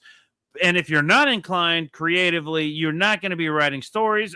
Eric July. But no. Like this. Day one, let's say you have meathead football fucking player. He's a lineman in high school. That's all he did. He's a fucking lineman. That's all he's got. His entire life has been lineman, just hitting people on the front lines, offensive line of a football team, entire life. And then he gets injured in college. He's like, oh, I've got to figure out, I'm going to do a thing, but I don't know the first fucking thing about it. Which one is he going to be better at? Like, which one could he, if he was to take, he has two paths. I'm going to take storytelling or I'm going to take artist. Which one of those is going to be easier for him to accomplish? Writing. Because all you really have to do is learn all the techniques to become any writer of all the some of the best-selling books like Twilight, Harry Potter. They're all formulaic. And that's not to say he's going to be good at it. He's not going to be great at it. It's a great book. Which one? No, what I'm saying is that all you need to be a great writer, a great quote unquote writer, is follow those formulas of the fucking romance novels, right? It's literally they have a fucking Mad Libs for that shit. You can just fill in the blanks, and you're a great fucking writer for girls. No, fuck that. Just and because there's like Twilight, Harry Potter, you sell that No. shit, and they got rid of Lord of the Rings out of schools. Now it's all fucking Twilight and Harry Potter.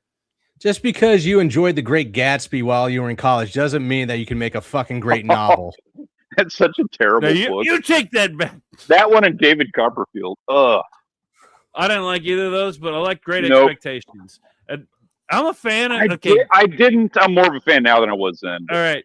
I always like Great Expectations, but I can't tell you why I like that book. What is it about that book that I like? I can't tell you. Is it because there's like this lonely old woman and there's like this, and she's rich? And you're like, oh boy, you're like, oh baby. Or is it like, I don't know, because he helped a criminal out in the beginning of the story or something? You know what I mean? Like, I don't know what it is about that book. Now, Moby Dick, on the other hand, that's self-explanatory. That's one of the best books out there. I love. I have not read Moby Dick. None of those books are on shelves anymore, by the way. They took them out. Do you know the story behind that? Lord of the Rings, gone. All the classics, Tom Sawyer, Huckleberry Finn, gone because of bad words. And then you got like that's all banned literature now. Dude, Treasure Island. Yeah, I remember when banned literature was like, I've got to get my hands on Catcher in the Rye because they don't let you fucking read this in school. Yep. And now it's like, oh, Tom Sawyer's banned literature. Like, no, that's just literature. It's because Huckleberry Finn had the N-word in it, and so they had to get rid of both of them. I don't know. Tom Sawyer might have had it. But, okay, get rid of those. Anything Mark Twain, in fact, get rid of. You got to get rid of Treasure Island. Get rid of it. It's a classic. It's racist. Get it out of here. And you got to get rid of shit, dude. All the classics, they're all gone. If you go to a school library now, like an elementary, junior high, I don't know about high school, elementary, junior high, all the classics are gone. Now it's Percy Jackson. It's fucking Fart Diaries, Diary of the Wimpy Kid. It's like there's a bunch of weird shit. Now, do you know why that happened? Because people wanted art instead of storytelling. No. Remember a few years back when there was there were all these debauchery books being slipped into schools? Remember when we all heard about that? I remember all that. those horrible books. This is so cliche. It's funny. It is actually funny. All the parents were in an outrage. Get these books out of these schools. These schools are blah blah blah. These books are unacceptable for my children. We need to get these books out of the school now. And then you know what they did? Guess who got rid of all those books? The people that put them in there. Guess who helped get rid of the books? The people that put those books in there. Not one of these people that complained about those books went and made sure, like, we're on the team, right? All those books got banned. So what did they do? They said, fine, you don't want our books? Well, then we're going to take yours away too. And not one of these parents were a part of the school board. None of them were part of the education system or whatever. Nobody was watching while they banned all our classics. And now I'm like, hey, did y'all ever read, Treasure Island? And these kids are like, what's that? They're like, what's an island? What's treasure? They're like, is that like Minecraft? Because all their shit they got now is all modern books. I think Harry Potter is like the oldest book in the library now because nobody was paying attention when they banned Lord of the Rings. As long as they got rid of all the gay books and all that other shit, that's all they cared about. And it blows my mind, dude. It's weird for me to even talk to you about comedy because you can tell everybody in this room everything there is to know about comedy. But there's one thing that you'll never know about comedy, and that's doing comedy with a Dave Chappelle to look up to. So I thank you for that. Thank you so much. Word. Dave Chappelle, my man. I love Dave Chappelle. And I'm here to celebrate Mark Twain.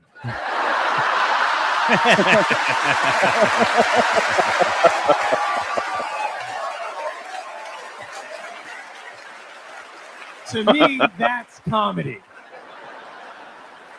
If you don't believe me that Mark Twain is hilarious, I would just like to read a brief passage from Huckleberry Finn. Mark Twain was pretty funny. Oh my God. Tighten up. Huck Finn turned to his friend Jim, Oh, or no. as we called him, you don't have to read the whole passage.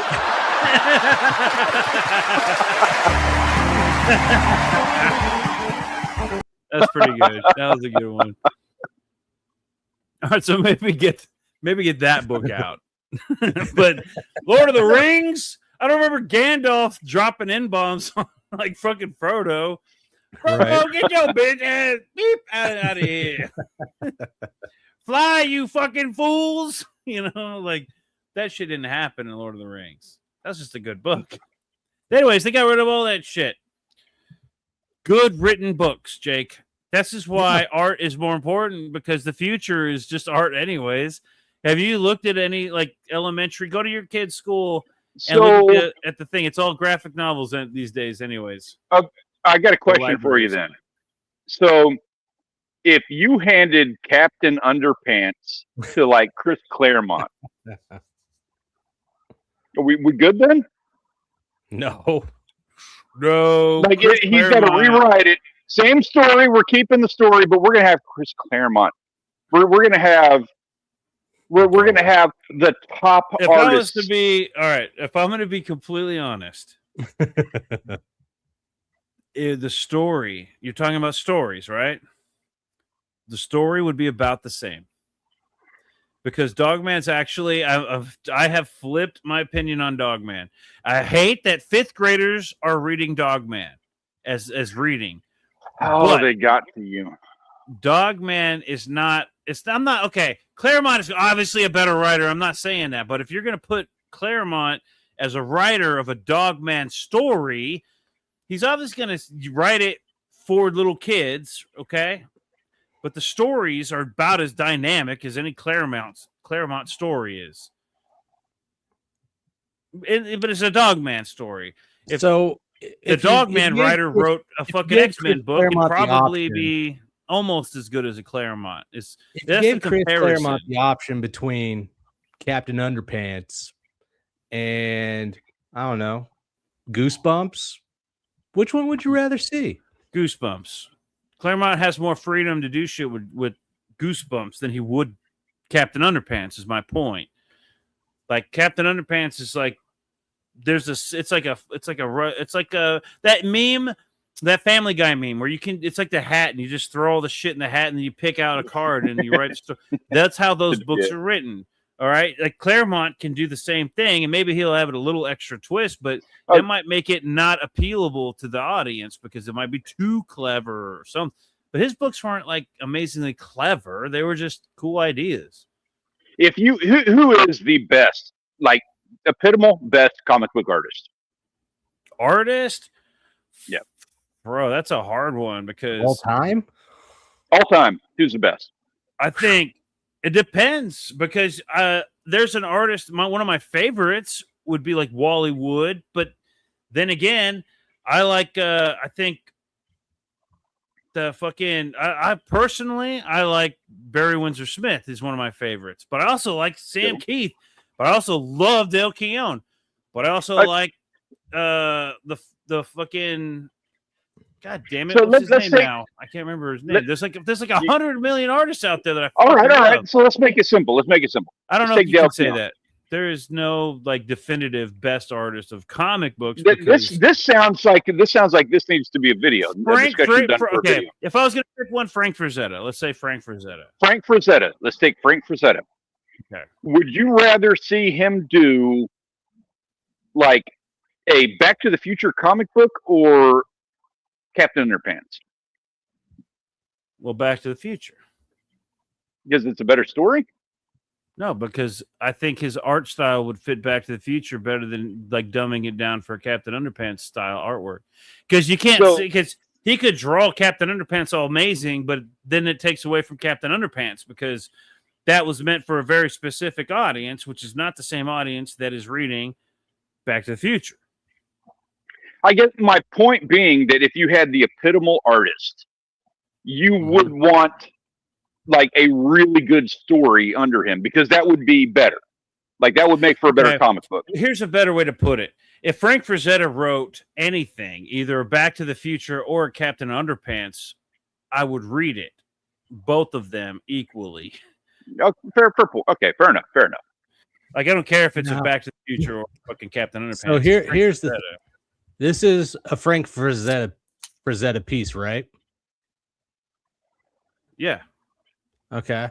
So is that? Yeah, I want to see Captain Underpants like this. Is that better? I want to see Mrs. Underpants. Is that better than this? Yeah. Now, why do you say that it's better? Is it just because there's more detail? Or I would look at that and I want to read whatever's behind that cover. I like this, but actually, to be honest, I had to understand who this was before I cared enough to want to read this. I would actually like to read this now, but as a kid, no, I wouldn't have. This is something I would have passed, and I would have picked the Frank Frazetta piece. I kind of agree with that. Like the artwork is a lot more selling on this, and it's not just the chick. It's dynamic art. Dynamic. It's more exciting. There's a lot story of being told right here. The guy's Yeah. carrying the chick, but why? Why is he kind of green colored? Is he turning into a zombie? What's up with the fire behind him? If you go to the Silver Surfer piece, okay, so you got like this mediocrely drawn character. It's all right. This is what, Kirby? And I see the Watcher behind him, but if I didn't know who any of these characters were, it's like, okay, guy shooting firebolt out of his hand, riding a surfboard, weird big head dude in the background. It's not that intriguing. This is intriguing, but it's also because I think the depth and the style and the everything that's going on in this piece is more interesting than the Kirby piece. This piece tells more of a story. It on its own merit, it tells more of a story than. Is it Adam Hughes? Who was that? Who's the Silver Surfer artist? That was Jack Kirby. It was Kirby? All right. I thought it was Kirby. See, I'm different because this to me just looks like something that would be a derivative of a Wolfman story. That's what immediately comes to my mind when I look at this. When I look at Mo Biggs? When I look at Mo this, Biggs in the house. I see a lot going on here. I see that it's going to be action-packed because I see the speed line behind the surfboard. I see the cosmic pulse coming out of his hand. I see the Night Watcher, so there's some omnipotent reason why he's back there. Oh, dude, have you read? You haven't read Marvel. Silver Surfer might be a good one to get into also, because Silver Surfer was actually pretty fucking badass story. The artwork is not as good as the story. Even though it's Kirby, the legend, you put Kirby up against, as far as art goes, like, and you hand it to a kid, the kid's going to pick Jim Lee over Jack Kirby. I can appreciate Kirby, but I like his rendering, not his figures. I like his rendering. I have to say, I'm sorry. People argue what rendering. I like the way he renders the metallic look. I'm in the Jack Kirby camp. I would not pick Jim Lee over Jack Kirby. There's no fucking way. I would. There's no fucking way. If you were like a third grader, I would still think I'd go for this because it's more up my alley. I'm the bright color guy. I like bright color. Somebody had mentioned the word rendering to Ethan Van Sciver, and he said that's like I don't remember what he said specifically, but he was like going off on the fact that people use the word rendering. That's a word that I use. When I say rendering, I mean, I like the way that he draws, the way this guy depicts the rendition, the metallic look of Silver Surfer. I like the way that Jack Kirby renders texture. Okay, he draws textures. It totally is, and I disagree. I'm pretty sure it was Ethan that said that the idea that rendering is not a common phrase. That is totally a common phrase. I have to say, I'm sorry that I have to do this, but Jake, you kind of invited it. Silver Surfer school. I enjoyed surfing a whole lot in my late teens and 20s, and I've done a lot of surfing, and nobody has ever, from what I have seen, I'm not saying I've seen everything, but from what I've seen, Nobody has ever got surfing right with the Silver Surfer. Just the way that you ride a board, doesn't have to be on a wave, but just the way that you would ride it, even as a skateboard. Right. They just don't get it right. His feet should be planted perpendicular to the board. He's got multiple turns in that, like you're talking about that speed line he's got in the background. He's got multiple turns, so he would have had to have, because he's a goofy foot, so he would have had to have done like a hard front side turn on that backside line, and then he would have to overcompensate in order to make the turn that he's in now. But it's a very direct turn. It's not sweeping. Now hold on a minute. Breaks on my nerves, man. All right, we've had this debate in the past. All right, and you're completely wrong, because the board is not. He is not surfing a wave with the. He's not surfing a wave with the physics and gravity of Earth. He is literally controlling that board and making the board do whatever the fuck he wants. His foot stance doesn't matter for shit, because he is manipulating space-time around himself. So that board, he can stand on however he wants. He can do whatever zigzag he wants through space. Nothing is going to affect that. He's like one of the supreme powerful beings. That board's his bitch. It just happens to be the source of his power. But it does what he wants. It's never going like, they do straight lines okay. Like if he's going in a straight line, he's riding it just fine. But when they get into the turns, you know who actually does turns fairly decent is the Tarzan animated movie. Based Disney on did Earth back physics, in the 90s. He is flying through space where there's no gravity, there's no waves. He is not riding it using the same methodology as a surfboard. He's not even, it's not even about that. It's not about like navigating a wave, because when you're riding a board, and you can see it in this scene right here, like, and I can just barely see this. I'm fucking blind, and this thing is like the size of my thumbnail, literally. So I can't even see this, but I can tell from this distance that when you are riding a thing, can you zoom in on his face? But you're misconcepting. When you're riding a thing, you are not looking where you're going. You're looking what's ahead of you.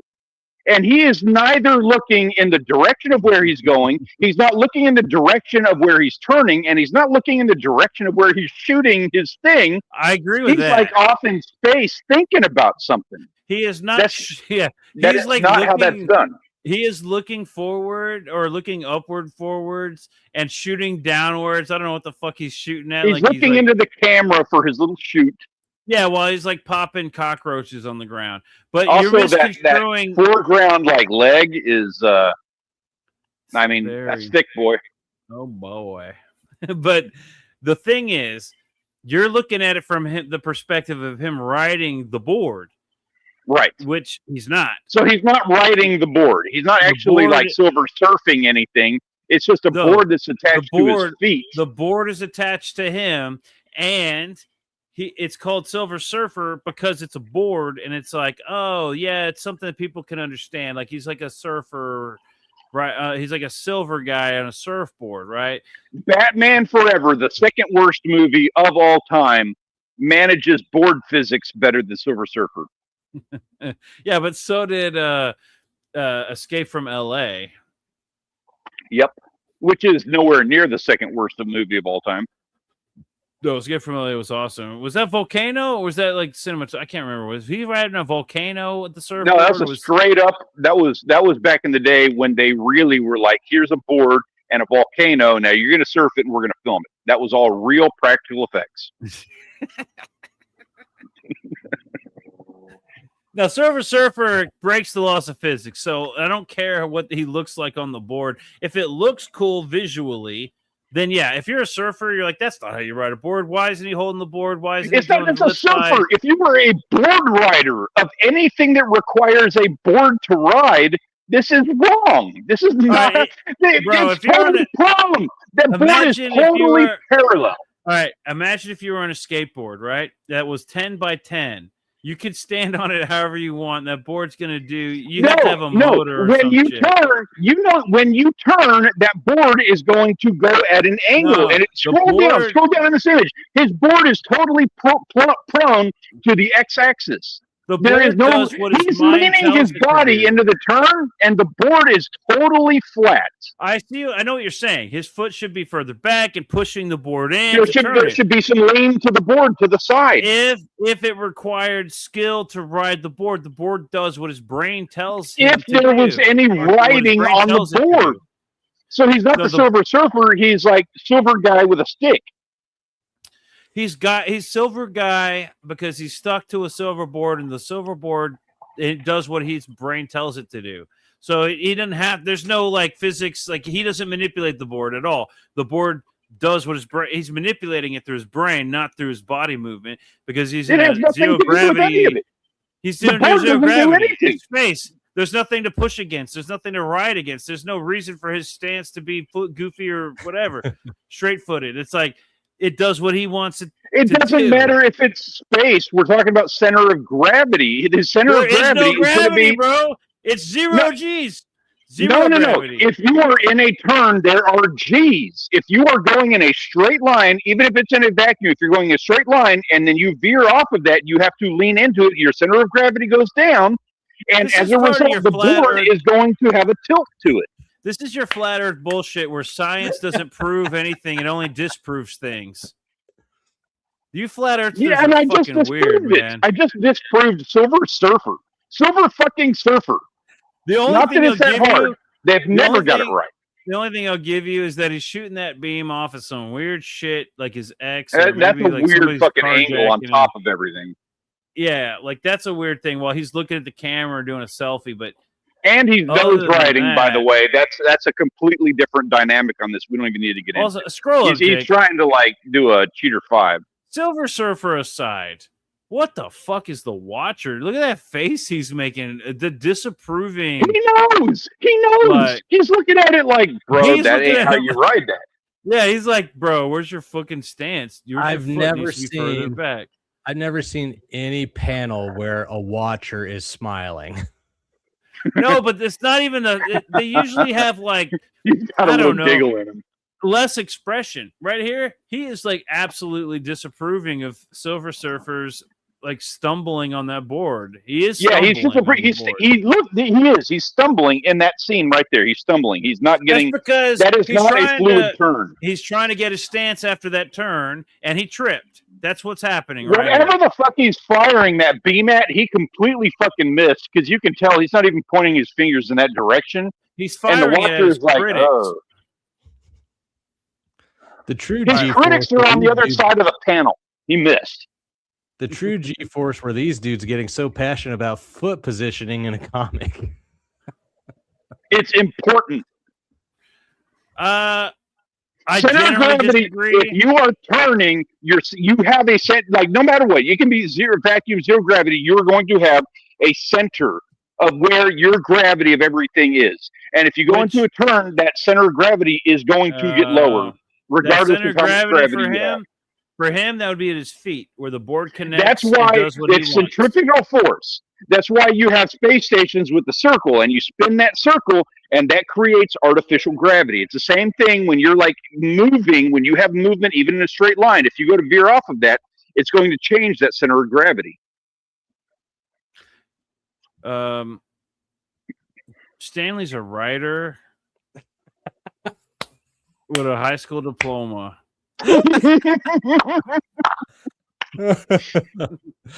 Oh my god. I am accomplished.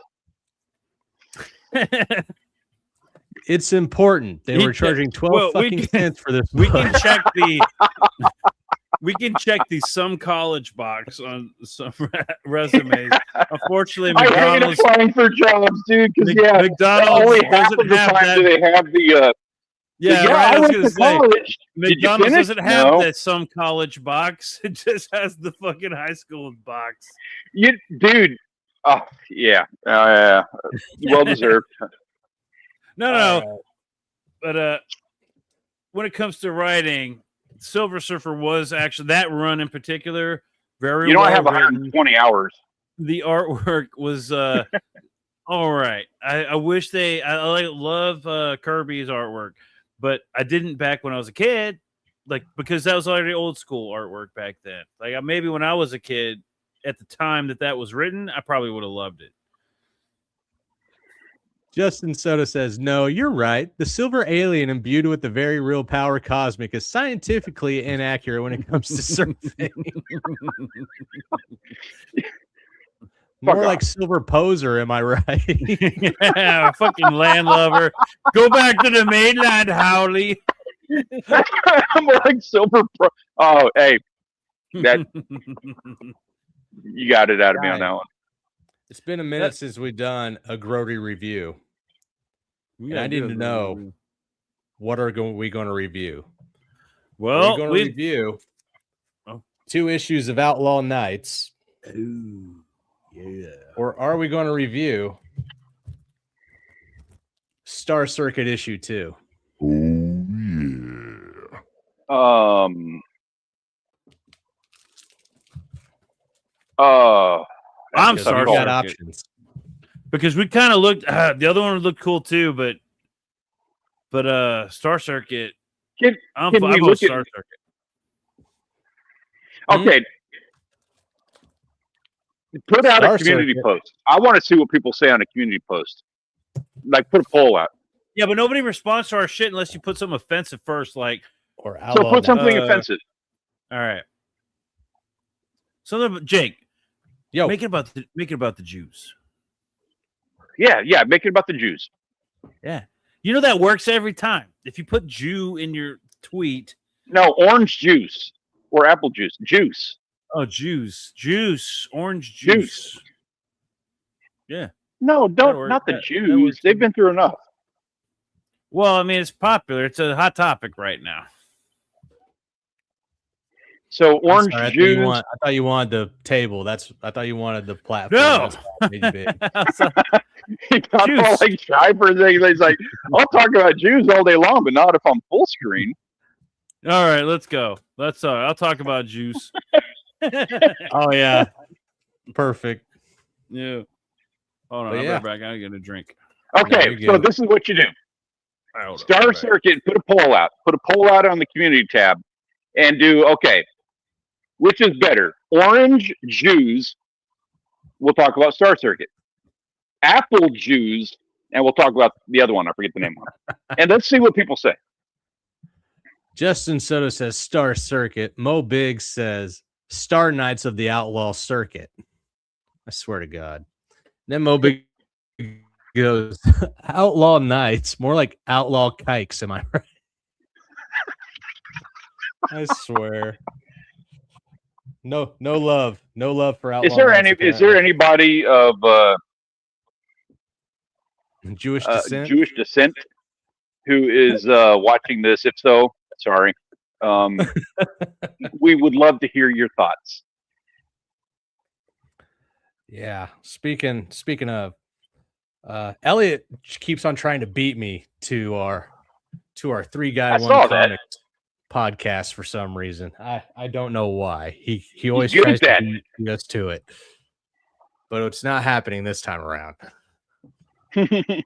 So if you guys knew, we were over on Elliot Rodriguez's channel and we decided to discuss Supergirl, Woman of Tomorrow, the comic, and getting hyped up for the movie, because I actually am. I'm hyped up for the Supergirl movie. It's been 41 years. This is a good story to adapt.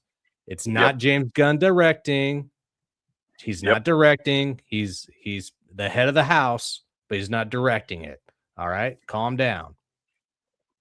But a week later, we had already prepped and prepared 3 guys 1 comic for with this the same channel. thumb. So it either looked like we were trying to take steam away from Elliot's stream, which we weren't. No, It's we just were. that we had already thought about putting out a pre-recorded show for Supergirl, but it's based on a Tom King comic. There's nothing wrong with that comic. It's a good book. It's a good story. There's nothing wrong with it. As a matter of fact, go watch the video that we posted, or go watch Elliot's live stream that we did with them. Both are worth a watch. Elliot doesn't deserve this kind of treatment. We didn't do anything. I swear to God. But yeah, the next Three Guys One Comics that we're going to be doing. Let me see if I can bring up the thumbnail for it. Oh, curious to see which one you're going with. I want to act slow now. Peter I was was inspired by yours because it gave me an idea of how to do it now. So I was noticeably what? You were noticeably absent from the conversation about the thumbnail Yeah, on right? this on the Three Guys One Comic. Oh, really? Oh no! I No was shit. making myself a drink, No, not right now. Earlier this week when we were talking. bro. Oh my god! If you had seen my days, I haven't been getting home till like 7 o'clock every night, and then having to go back and pick people up until fucking 10 o'clock. I I haven't feel had your time to pain even on look that at one. my phone, man. I get home and I'm like, I got to play with the dog. I got to do all these chores around the house. I'm and going shit. back to 90s life. I literally go to the store. Like, I go a lot of places and leave my phone at home these days. I'm like- getting there too, man. I'm getting to the point where I'm just like, I'm leaving the phone in here. I got a lot to do. I'm gonna end up wasting too much time on that thing. I got shit to do. And it's nothing good.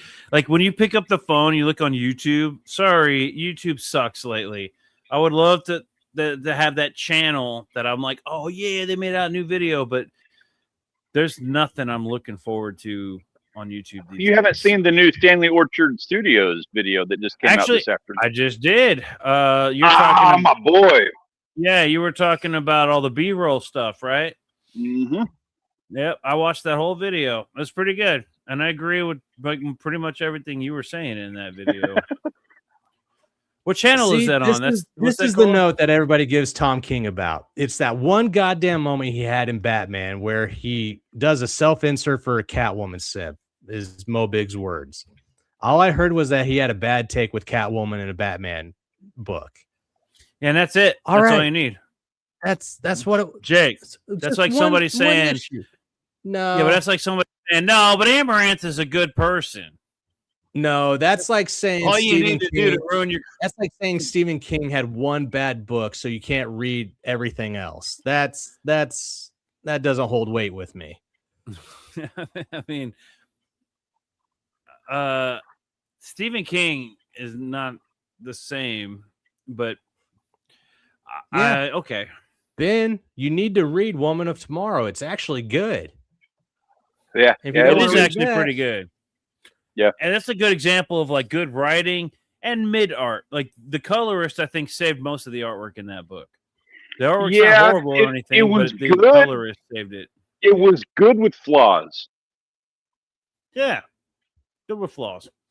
I think it would have done pretty good in the 90s. I think it would have actually been like a classic. But the fact that it's in such a time where everybody's divided on everything, it's unfortunate that it was made there in like these days because people are going to hate it or they're going to love it. There's no room for any middle ground right now. Woman of Tomorrow. Is it kind Woman of Tomorrow? Is it about a dude in a dress? Yeah, unfortunately, I know it's Supergirl. Dude, it's got a horse named Comet. It is kind of a dude in a dress, that though. sort of thing. They took out what feminine features does she have in that book? That part is the issue. That's the thing that stands out to me. That part. Yeah. That one thing with Comet. Sorry if I'm spoiling that for anything. Not Comet. Comet is glorious. Superwoman has that part. Supergirl has that part on her. Yeah, that's what I'm saying. I mean, it stands out. Like, don't act like I'm an idiot. You know that stands out. No, that's a fucking widow's peak. That's not women don't. Have that. No, it's not widow's peak. It's like she's got my hairline. Like right there.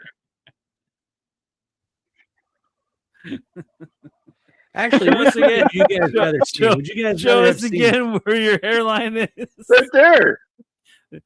High school. That's where my hairline might be better than hers. Here's your fucking typical American writer right here. Like, look at my fucking hairline where there's no hair. I swear, guys, if you look with a close enough. This is for the chat. Would they have rather have seen this as a thumbnail? Oh yes, please, guys. Or this. Or that's the one. Dick. Would you guys have rather seen this as a thumbnail?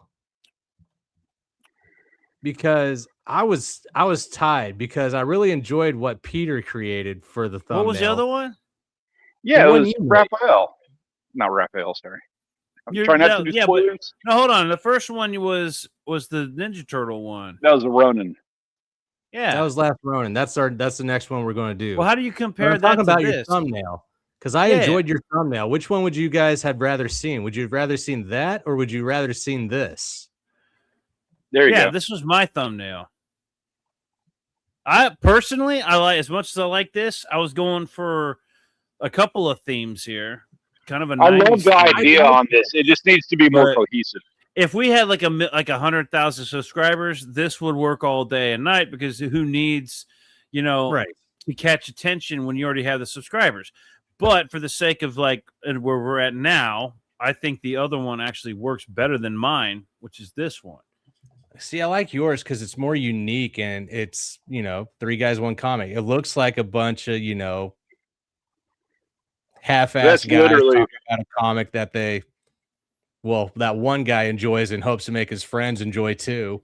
But Like, this is a straight up fucking comic book circle jerk right here. right. Every one Like- of us has the same socks, but they're not. Yeah. And the Is it same like, Converse. the question is who's grabbing whose dicks in this picture? Yeah. I want to say This there is are summer more. camp. There's more right feet in this photo than there are left feet. Yeah. I get that. But this one was a funny one. See, This is a Justin funny says the pic. one with Millie, but I like how this one really sparks my interest too.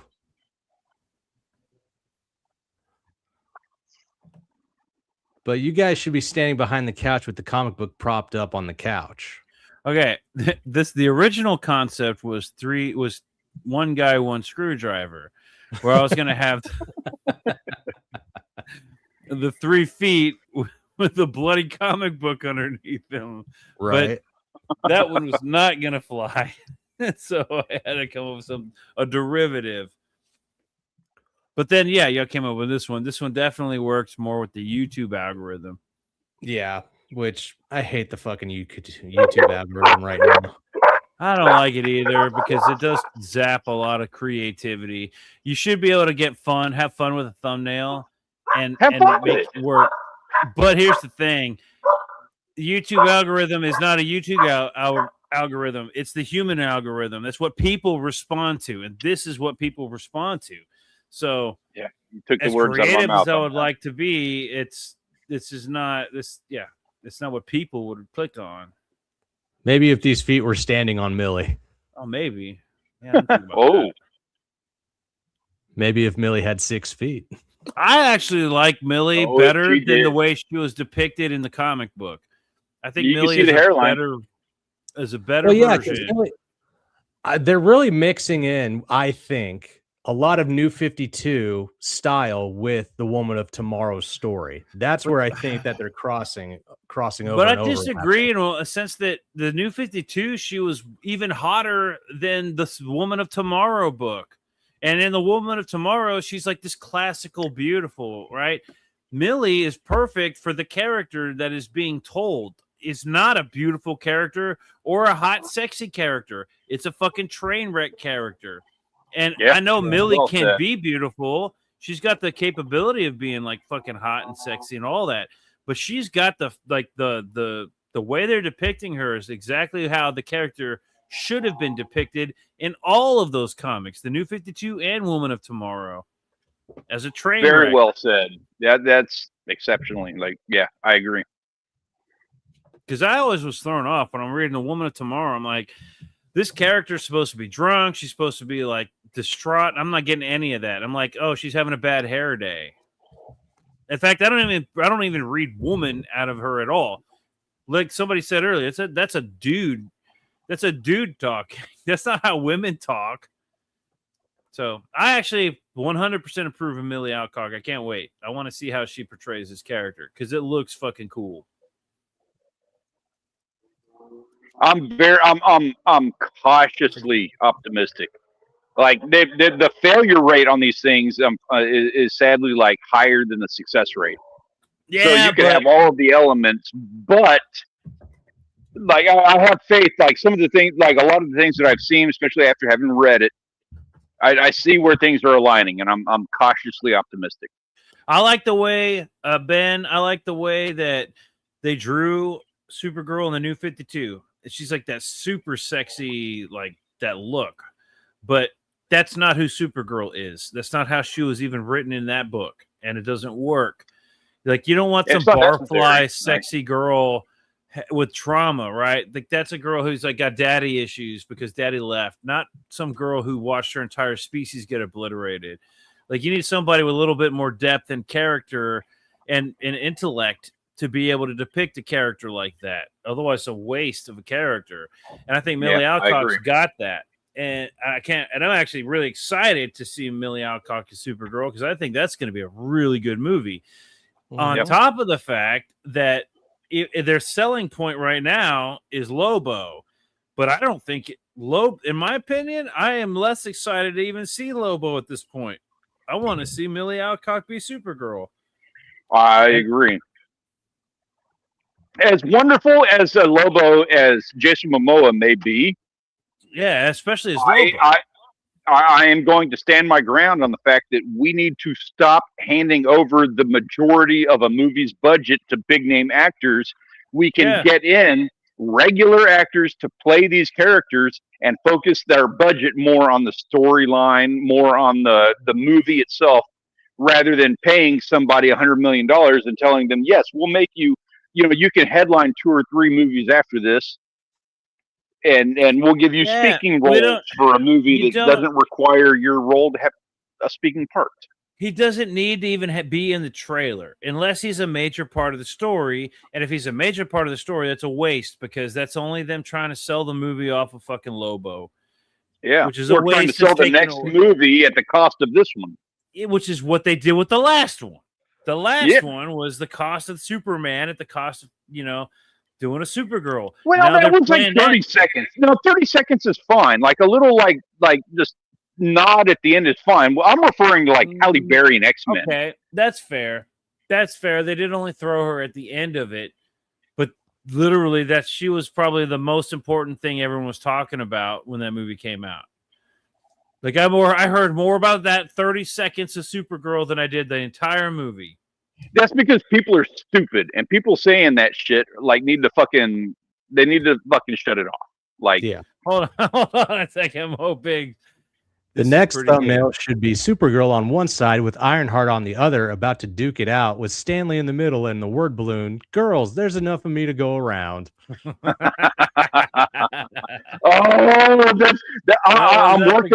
working on that video, Mo. Peter doesn't even know that. I'm working on that video. I'm going to post it on his channel, and that's going to be the thumbnail. Can somebody text that to me? Like I want that is going to be the thumbnail that I do. You're going to put what on my channel? I'm gonna post a video on your channel of me doing Ironheart review or now, something. Hold on a second. Let's talk like men. Let's be reasonable here. That's the thumbnail. Somebody text that to me so I don't forget it. I've had a little bit of wine. The good thing about having Lobo in the movie is they can't ruin Lobo since he already sucks. And they can't ruin Jason Momoa because he already sucks too. I like Jason Momoa. I don't know a whole lot about Lobo because I'm not much of a DC guy. But Lobo being the selling point of Lobo being the selling point of a Supergirl movie is like chili cheese fries being the selling point of a burger joint. Well, it's like Green Lantern being the selling point of a Superman movie. I mean, you literally just described Wiener Schnitzel. The chili cheese fries beat everything in the main menu. See, Lobo. Have y'all eaten? Like, come on, guys. You know what I'm talking about, right? Depending on like where you came in with Lobo, because they changed him up a bit. He's kind of like Superman, only in the manner that he is the last of his kind. And I actually think he killed his own kind, so he'd be the only. What would you say made Lobo such a popular character? Just because he's a badass on a motorcycle, he's like the way they draw. They like depict him. All right, they depict him pretty good, right? He's a space bike, badass like Wolverine. They always draw him like fucking awesome with No, the cigar in his whenever mouth. I look at Lobo, I think of Macho Man Randy Savage. That is It's the exactly who I image. think of. It's Yeah, Hulk Hogan yeah. or That Macho image of Man. Macho Man Randy Savage, but with his like cigar in his mouth, but he's like an alien, it's an alien Yeah. cigar. It's cool. And the story doesn't matter. It's the artwork. And to be fair, get that out of here.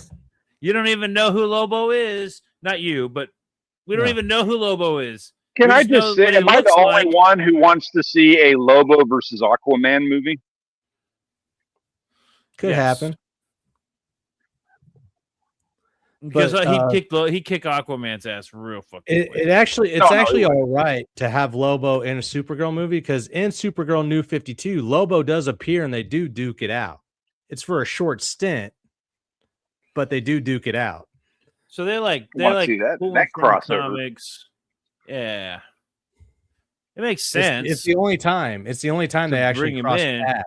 But that's not why they're putting him in the movie. No, they're that's not selling why. the tickets because everyone wants to see Jason Momoa as Lobo. It's like kind of like that Doctor Strange movie where we finally got what's his name is Mr. Fantastic, right? It was a fan pick. John Krasinski. Yes, that's a total fanfic. And then everybody had to go see the movie because nobody was going to watch that movie. But they had to see him and they had to see Professor X in the gold chair. Lobo was is it. blackface for testosterone. Wow. We got to think about that one for a second.